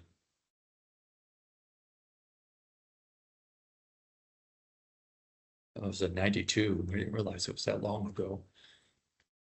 It has, or it had a lot of river frontage. I guess it still has a lot of river frontage. It was all floodplain except for some uplands up towards the concrete Sauk Valley Road. And there was a house on the property and an anadromous stream. So this house, by 1999, it was really dilapidated. I'm told that it was the nicest house in the valley at one point, but by the time the Forest Service acquired it, it was a well, it was a nuisance. So this is about the only image I have of the mowing and disking that we did for site treatments. And it's, as you see, it's already been planted. The photo on the lower left, we did concentrated mixed conifers and willows and cottonwood down along the riverbank. The high water, so this is on the Sauk River, a couple miles up from the confluence with the Skagit. And the house burned down, which I guess I didn't really mind all that much. It was an attractive nuisance. Horses from the neighbor like to walk out to the highway and come down to this property and hang out. The bigger picture on the right is the pipe on this stream underneath the Sauk Valley Road. And there's a nice, plunge pool at the bottom at the outlet. And in December and early January, I used to see coho in there. but they couldn't get any further, as that's the barrier. The county at one time had some preliminary designs to remove the pipe and replace it with something more fish friendly, but the total cost was in the six figures, and I can't say as I know why they didn't go forward with it. All they did was kind of fix the outlet of the pipe, but it's a pretty expensive project. I would love to see it fixed. There's anadromous habitat up above. The 2003 storm event started a cycle of erosion that continues to this day. By 2008, we probably lost half the property to the river. Of course, it belonged to the river to begin with. You still see some alder and cottonwood along the bank here. There's some mowing with some freshly planted trees, as we had some surfboard grant with Skagit Fisheries. And then we finally cleared it, which is what we should have done in the first place. And if I had to do over again, I would concentrate on that. But that's the little anadromous stream on the left and the lower left corner picture. And we finally did some clearing along that. We got some trees planted along there. So at about that time, Skagit River System Co-op did a stream survey. And found a couple of potential barrier falls upstream of the culvert. So this is 12 point, I should have said this earlier, it's 12.2 mile of the Sauk Valley Road. And that cleared area in the upper right is the Schaefer property.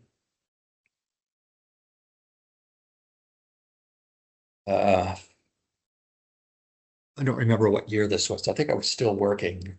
So it might have been 13 or 14. Skagit Fisheries got another surfboard grant to do some work. Inside the yellow oval is Schaefer.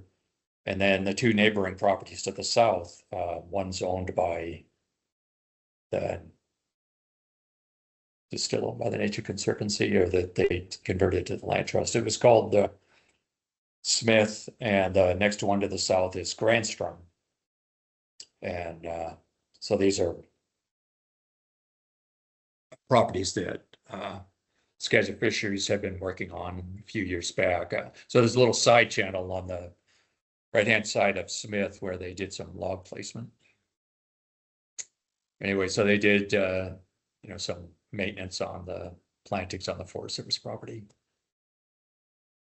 So that little stream that was on the left-hand side from a couple of slides ago has done its own bit of erosion, as has the river in whole. So I have dates for the 3 photos, but you can see there's still a few trees left from earlier plantings. So the next property is much further downstream, called Kaland. And these next 2 properties had, I'm running out of time, aren't I? This property is huge. It's 220 acres. It was forested with cottonwood as recently as the 60s. You can see there's some river frontage. It's a huge property. A lot of it is had been converted to ag. We did the same kind of treatment. It was a mowing and tilling, and then some planting. And the first planting we did in 2000. So the access to this property is off of Holland Road, and it goes down an easement across another farmer's land, and then there's a narrow right-of-way. So that right-of-way was choked with blackberries. So after we get through this next couple of slides, we had some more child labor. I don't remember which school group. I think they were 8th graders, and they had a great time, even though they had to carve through all this grass to get the trees planted. So this, the upper left is I'm standing on the easement. Ahead of me is the right of way, and the previous time I had been there was in 2004, where we had some staff meetings trying to figure out, well, what are we going to do with these properties? They're difficult to get to and manage. And we had entered into an agreement in 2010 with WDFW. We're looking for a upland game bird planting area.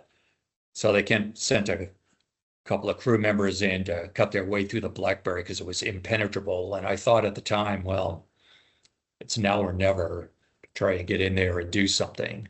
So I had the inmate crew, in custody crew, do cut their way through, and we were able to go in for a couple of years. And while we were talking to the Skagit River System Co-op and Devin and Steve and everybody there at SRSC were really instrumental in getting some grant funding to start doing some work. It's a huge property, and I know you all know how much work and how expensive it is to get in there. And when you have these fallow pastures, you know what the invasive weed situation can be. We had everything from knotweed to butterfly bush, and it was quite a mess.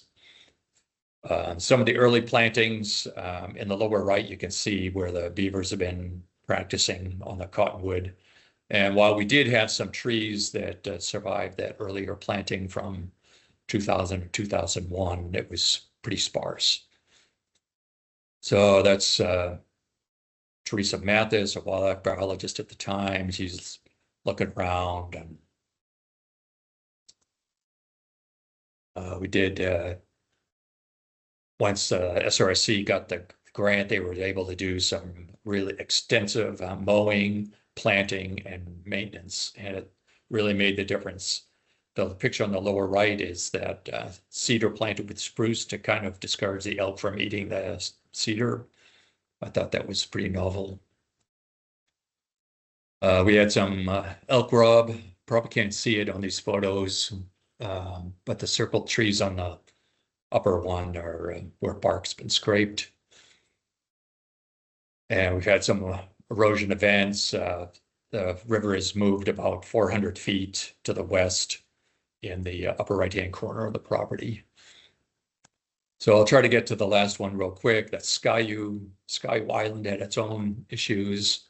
Skyu also was a cottonwood farm in as recently as the late 60s. And this was part of a larger acquisition that Skagit Land Trust managed. They bought these properties from Kimberly-Clark and then sold these 3 to the Forest Service. And you kind of see Kaland is like the next river bend. Oh, well, here's photos that shows when it was forested and when the early conversion to ag started. And this is what it looked like in 79 is pretty much what it looked like. Our access we had our access right away across Hohen Road in the northeast corner of the property, but it was an old railroad trestle type bridge that eventually rotted away and we removed it. But that was our only access, but it was in really bad shape. This is some work that Kate Ramsden at SRSC did to try to track how far the river the river channel had moved and accreted to the west. So we did some field visits with, I think DU was out there, and we had the Nature Conservancy, Skagit Land Trust, Forest Service staff, and others looked at, what are we getting ourselves into with here? So this is in the 60s. I should have pointed it out, but I didn't. what is now Skagit Slough was the entire river. So we had that money I mentioned before is from Global Relief through our regional office in Portland, and we did some mowing and disking, and we had some plans to install some log structures in order to try to increase the length of time that ponded water stayed on the property into the spring for wildlife use. By 07, you can see we're out of time. Just wanted to let you know you have 2 minutes left. All right. Well, then in the lower right, I had the inmate crew to cut some cottonwood. So Brenda would be happy to know we tried to do that. So we cut them in the morning, plant them in the afternoon. We did quite a bit of that. So I'll skip ahead because we kind of see it before. SRSC has some grant money out there now. And it's hard to compare when I don't have them side by side, but you see some of the planting areas that we have had. It took all of us to do all this. The work the Forest Service did was minimal compared to what SRSC has done out here. You'll get to see this. This will be part of it's in the PowerPoint, but if you were interested in the surfboard projects, that's the SRFB, our SRFB number. Why are we doing all this? Well, I think we all know why.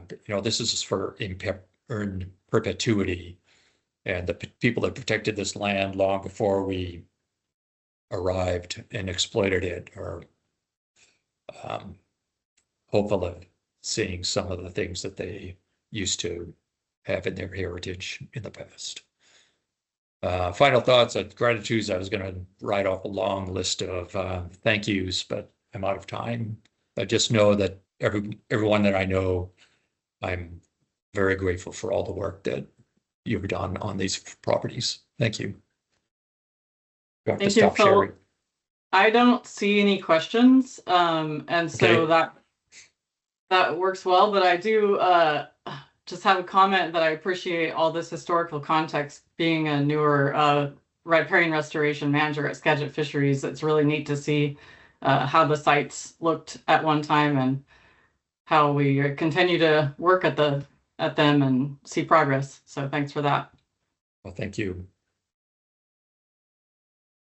Our last speaker of the day is Maddie Loy, restoration biologist with Washington Department of Fish and Wildlife. Maddie's work supports habitat restoration in the Skagit Delta. Originally from the Skagit Valley, Maddie's career has led her through different aspects of riparian restoration in the Skagit and Lower Columbia River watersheds.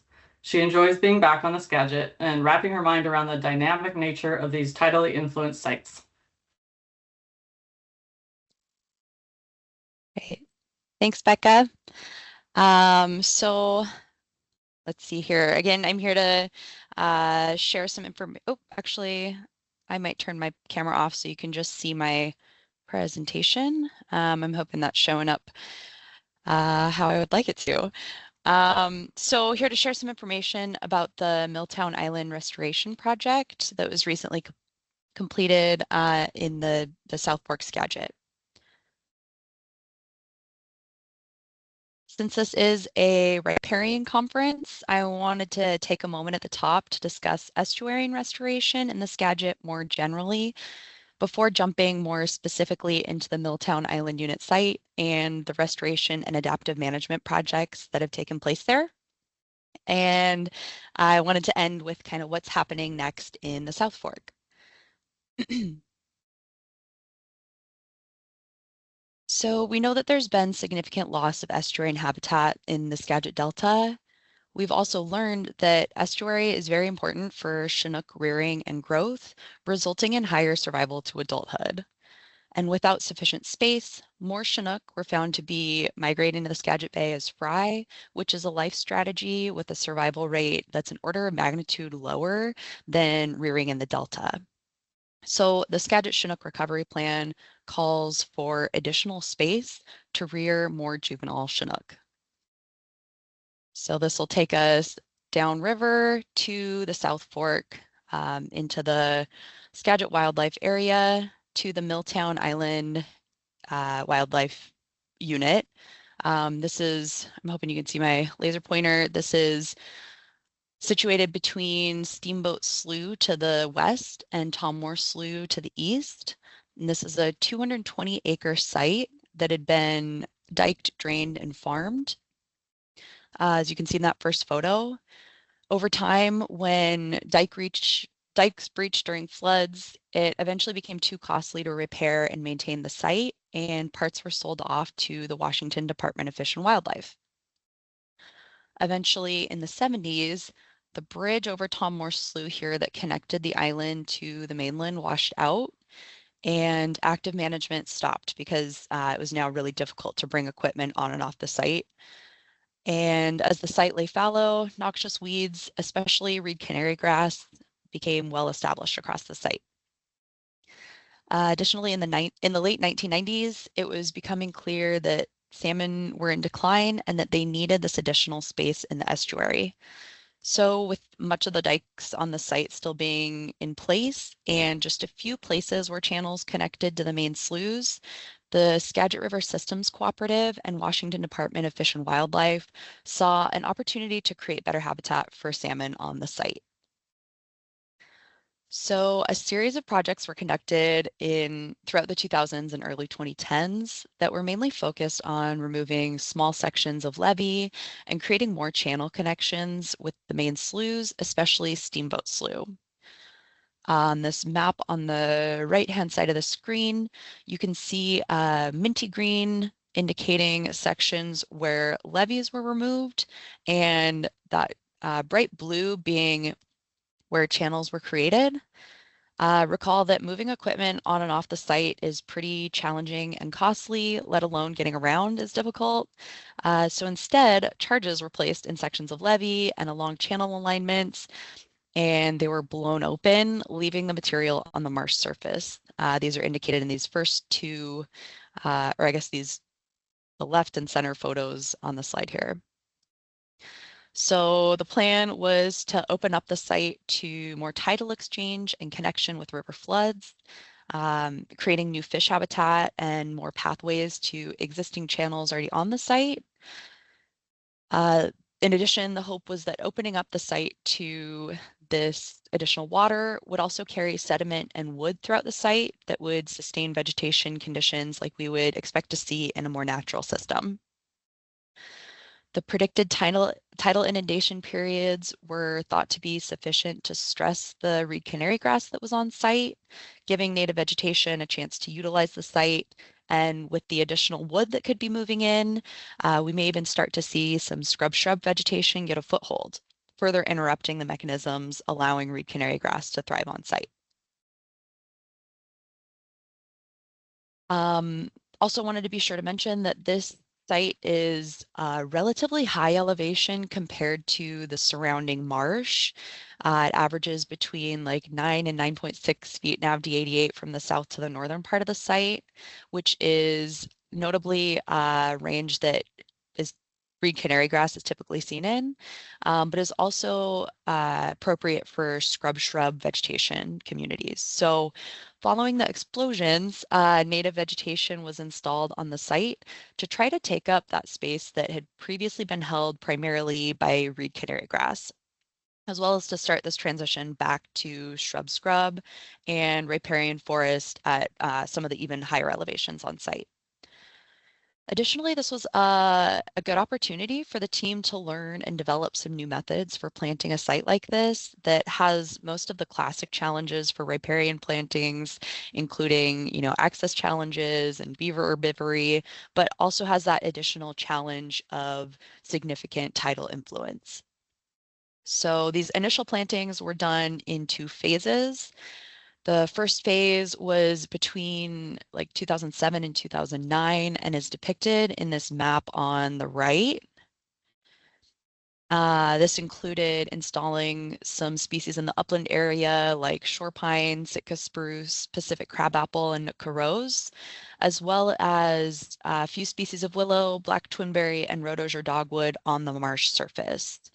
So taking a closer look at this map here, these black outlines are planting areas, and pink are areas where later monitoring indicated that woody vegetation was established. So this first phase of planting had pretty low survival, as you can see, especially on the marsh surface. We'll discuss some of the reasons for why in the next slide, but I did just kind of want to mention that a different tactic was used for phase 2 plantings in 2012. This is depicted on this map in the center of the screen. Again, black outline indicates planting areas, and pink where later monitoring identified established woody vegetation.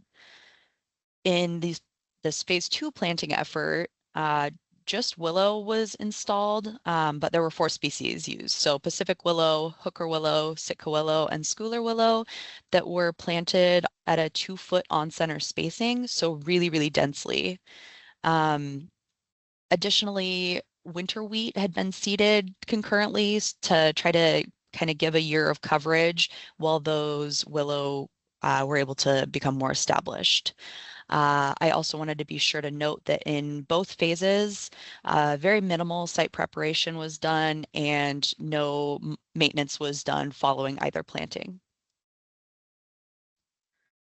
So all this effort, what were the results? Well, water surface elevations were measured by loggers placed inside and outside the restoration site and were not well synced. So this indicated that the site was still not well connected to river and tidal cycles, especially in the northern portion of the site. This means that those processes that we hoped would carry sediment and wood in and out of the project were also not functioning as well as planned. As for fish monitoring, the number of Chinook on site was found to decrease with distance away from the main sloughs. And this being paired with having too few channel openings to the sloughs meant that the site was really not holding as many juvenile Chinook as it had the potential to. And in terms of vegetation, again, the first phase planting had very low survival on the marsh surface especially, and this was mainly attributed to 2 factors. The first being the established reed canary grass on site, and the second being plant selection. While these plants, rhodosier dogwood, black twinberry, are typical riparian plants and could be found in reference areas, in these reference areas, they were occurring at higher elevations than on the restoration marsh surface. So in future plantings, species like rhodosier dogwood and black twinberry would only be included at higher elevations where they were less likely to be inundated for those long periods of time. As I mentioned, though, the phase 2 plantings were quite a bit more successful. Hooker's willow especially performed really well on the site between the 8.4 and 10.3 feet NAVD88 elevation range, which is notably a range that most of the site falls within. Sitka willow also had some success at lower elevations, but Pacific willow would only be planted at higher elevations with the black twinberry and rhodosier dogwood in the future. Additionally, this phase of planting taught us that this method of really dense live staking did seem to help the plants overcome the challenge of planting into really established reed canary grass, especially in an area where the ability to do maintenance is pretty limited.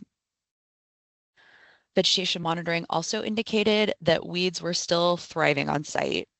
In this map on the right, there's kind of a lot going on, but the main takeaway is that that pale yellow indicating reed canary grass still covered most of the site. Additionally, the shrub scrub component was still missing, and an additional trend had been identified. This was non-native and hybrid cattail spreading across a lot of the delta on both restoration and reference sites. So reference sites being areas like this that are outside the area that had been diked, drained, and blown open, that we would expect to be a little bit more resistant to noxious weeds than the restoration sites. And on these reference sites, there'd been a 15% increase in cattail between 2000 and 2013, indicating to us that both reed canary grass and cattail were not transitional species, but were going to be continued management struggles for any future restoration in the area. So with all this new information, an adaptive management plan was created and executed in the summer of 2024 with the goal to enhance enhance and connect existing habitats and restore natural processes so that estuary habitats important to Chinook and other salmonids would be self-sustaining and resilient to climate change. There were kind of 4 prongs of objectives for this project, including to better connect the site with tides and river floods and the sediment and wood that it carries, to reduce invasive vegetation, namely reed canary grass and cattail, and encourage native vegetation communities, to add channel habitats and channel connections with the main sloughs, and to encourage the use of the site by beaver. On the ground, this looked like barging in low ground pressure equipment to lower quite a few new sections of levee and excavate channels, creating more openings between the river and the site, and more complex channels and more connections to existing channels. So in this map on the right hand of the side of the screen, the red outlines areas where existing levee is. Yellow are new sections of levee that were removed. Light blue are new channels that were excavated, and that dark blue is existing channels at the time of the project. We also have a couple photos of what this looked like on the ground. And note that this photo of the channel mouth was taken at kind of a medium tide, very low river level. And here are aerial images from before construction in 2023 and following construction in 2025. This is looking from the west to the east at Milltown Island and essentially rotating the island 90 degrees counterclockwise. So north is over on this end. We have Steamboat Slough in the foreground and Tom Moore in the background. Notice all of these new channel openings in the post-construction imagery, especially along Tom Moore Slough here. These new channels and channel connections allow the site to support more Chinook and other salmonids. These new openings also allow more water to wash in and out when the tides rise and fall and when the river floods, and this allows more erosion and depositional forces. Erosion can help channels form and persist, and deposition on the marsh plain can create elevational differences and habitat diversity. It can also raise the elevation of the site, making it more resilient to sea level rise. Additional opportunity for woody debris to move in can also can further create habitat complexity and essentially bring in nurse logs for shrub vegetation like willow and sweetgale. This greater vegetation diversity supports more species than a monoculture of weeds does.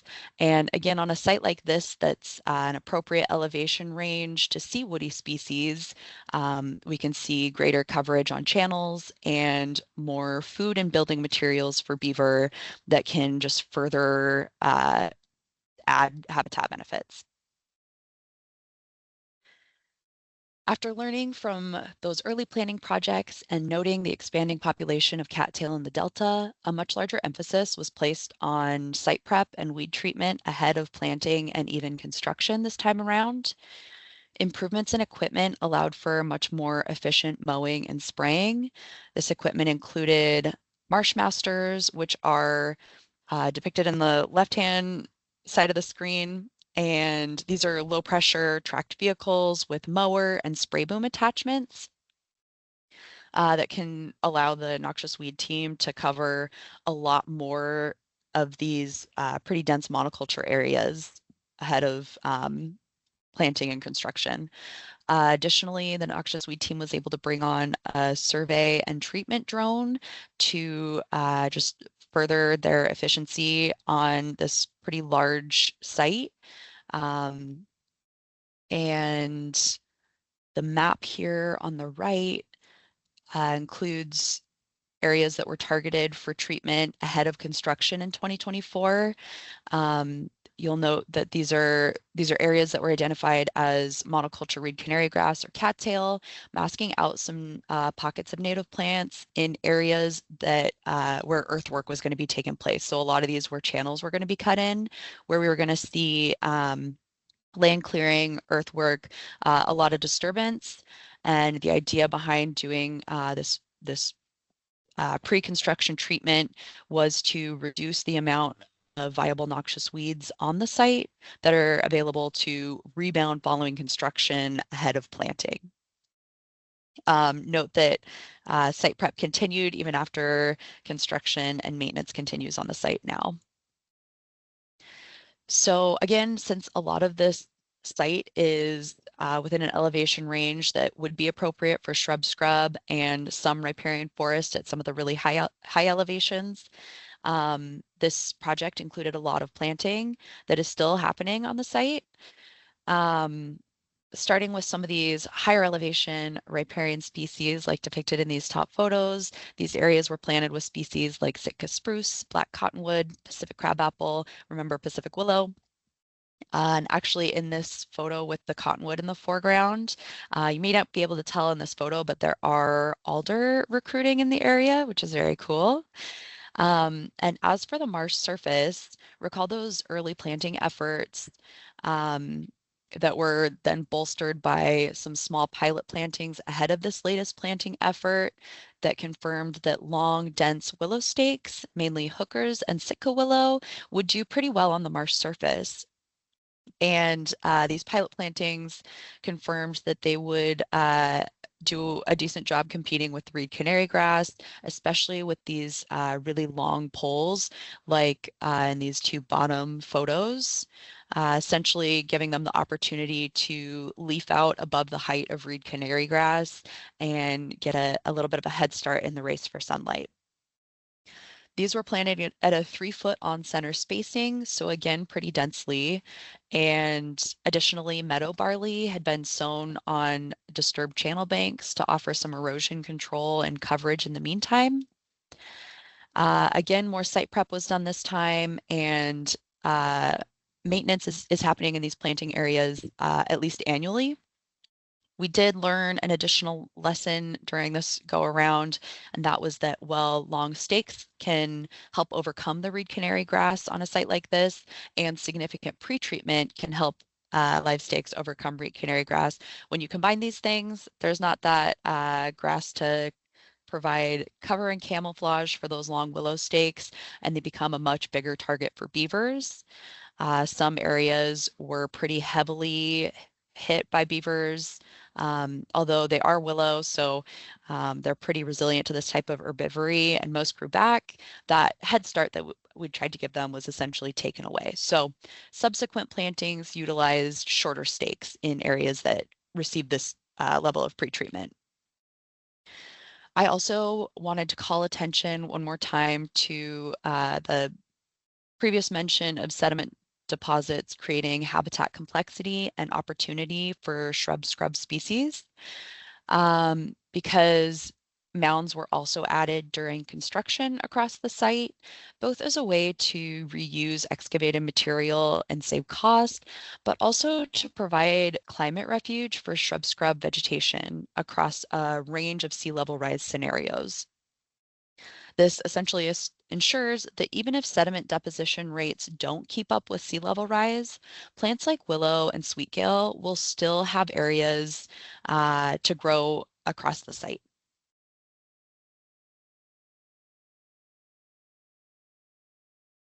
Since construction ended, post-project effectiveness monitoring has begun between the Skagit River Systems Cooperative and Washington Department of Fish and Wildlife staff.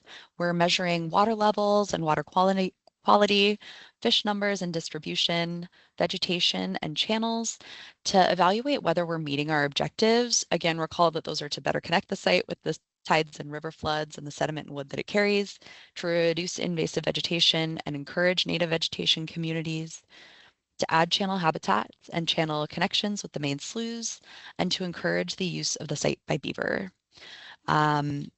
I didn't get too much into that last objective because there's still a lot of learning to be done about how beavers use estuarine sites, but I did want to mention briefly that we installed beaver dam analogs at a couple places within the project area and are currently monitoring those areas for their impacts on fish and water quality.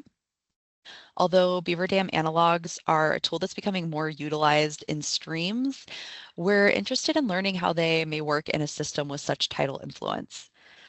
Additionally, as we plant more woody species, we're excited to see how beavers use and shape the site on their own. Additionally, we aren't quantitatively monitoring sedimentation on the site, but we are interested in seeing where sediment settles out and how that shapes the site. We would like to use any patterns that emerge to better understand how these systems operate and inform future restoration efforts. Next, kind of looking ahead to what's happening next in the area. The Island Unit Restoration Project will be taking place over the coming years. This will restore an additional 270 acres to estuary, and this project is located just to the east of the Milltown Island project across Steamboat Slough. This is an additional 270 acres that'll be restored to estuary. We're looking forward to applying all of these lessons that we've learned at Milltown to this project and future restoration. With that, I wanted to thank you for your attention and open the floor for questions. Did you have any significant challenges on the island after the December flooding? We have yet to take a full inventory after the flooding, but flooding is one of those processes that happens normally in an estuarine system like this. So I think as much as we can rephrase the word problems, of course, there are going to be some pretty significant changes that may be a little bit faster than we expected them to. You know, sediment, wood, all this stuff moving onto the site or eroding the site are kind of goals for the project. So while we haven't taken full account yet, in just the quick cruise throughs we've done, the site certainly looks different, but that's part of the changes that we expect to see. What was the approximate size range of the mounds that you graded / installed? Kind of the rough dimensions or square footage or acreage, and how much elevation gain did you get from those above grade? And then did you plant them? That's a great question. I might avoid saying any specifics so that I don't misspeak, but yeah, a lot of those were planted.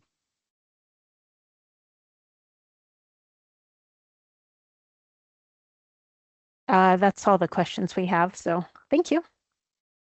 Thank you. All right, I'll go on with closing. Thanks, Maddie. That was a great presentation. I'm Jonathan Worley, Stewardship Coordinator with Skagit Land Trust, so I'll be closing out the conference here. Just want to thank everyone for coming online. Thanks for taking a big chunk of your day to listen to some of these presentations that were more relevant to you and your work, or all of them if you were here for the full time. Thanks very much as well to our presenters. Their contact info is up here. John Goetz talked to us about reed canary grass management and minimizing our environmental impact, maybe cutting some of our product rates and our herbicide solutions. Scott Morris gave us an update on the knotweed control efforts in the Sauk and Skagit watershed, and talked about the need for monitoring and looking kind of beyond the expected places for some of these upstream sources of weeds. I'm sure we can all relate to that. Michael, Emily, and CK talked to us about, gave us this multi-perspective view on restoration of Trumpeter Creek just outside Mount Vernon.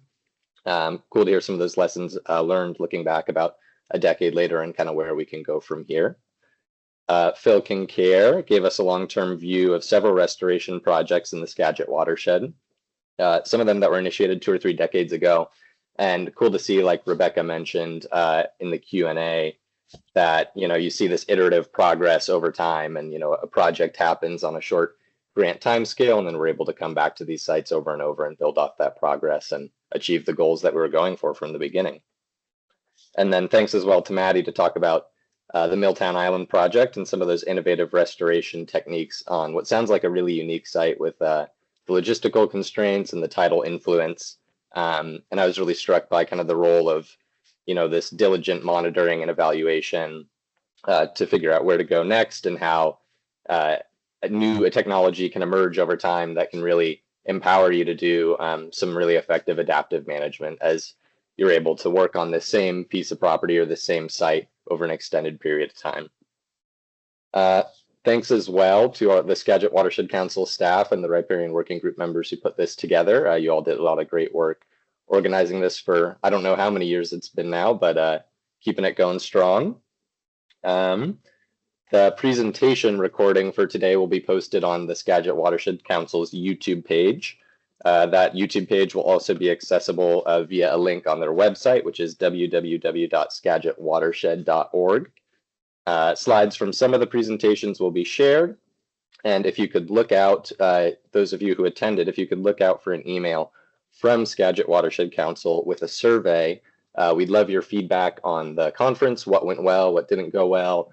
And as well, and in addition, you can provide some ideas for topics to cover for next year. We're always hoping to make this useful to the folks who attend. And if there are any kind of burning topics that you'd love to have us get folks together to talk about, we'd love to hear them. So thanks again for coming.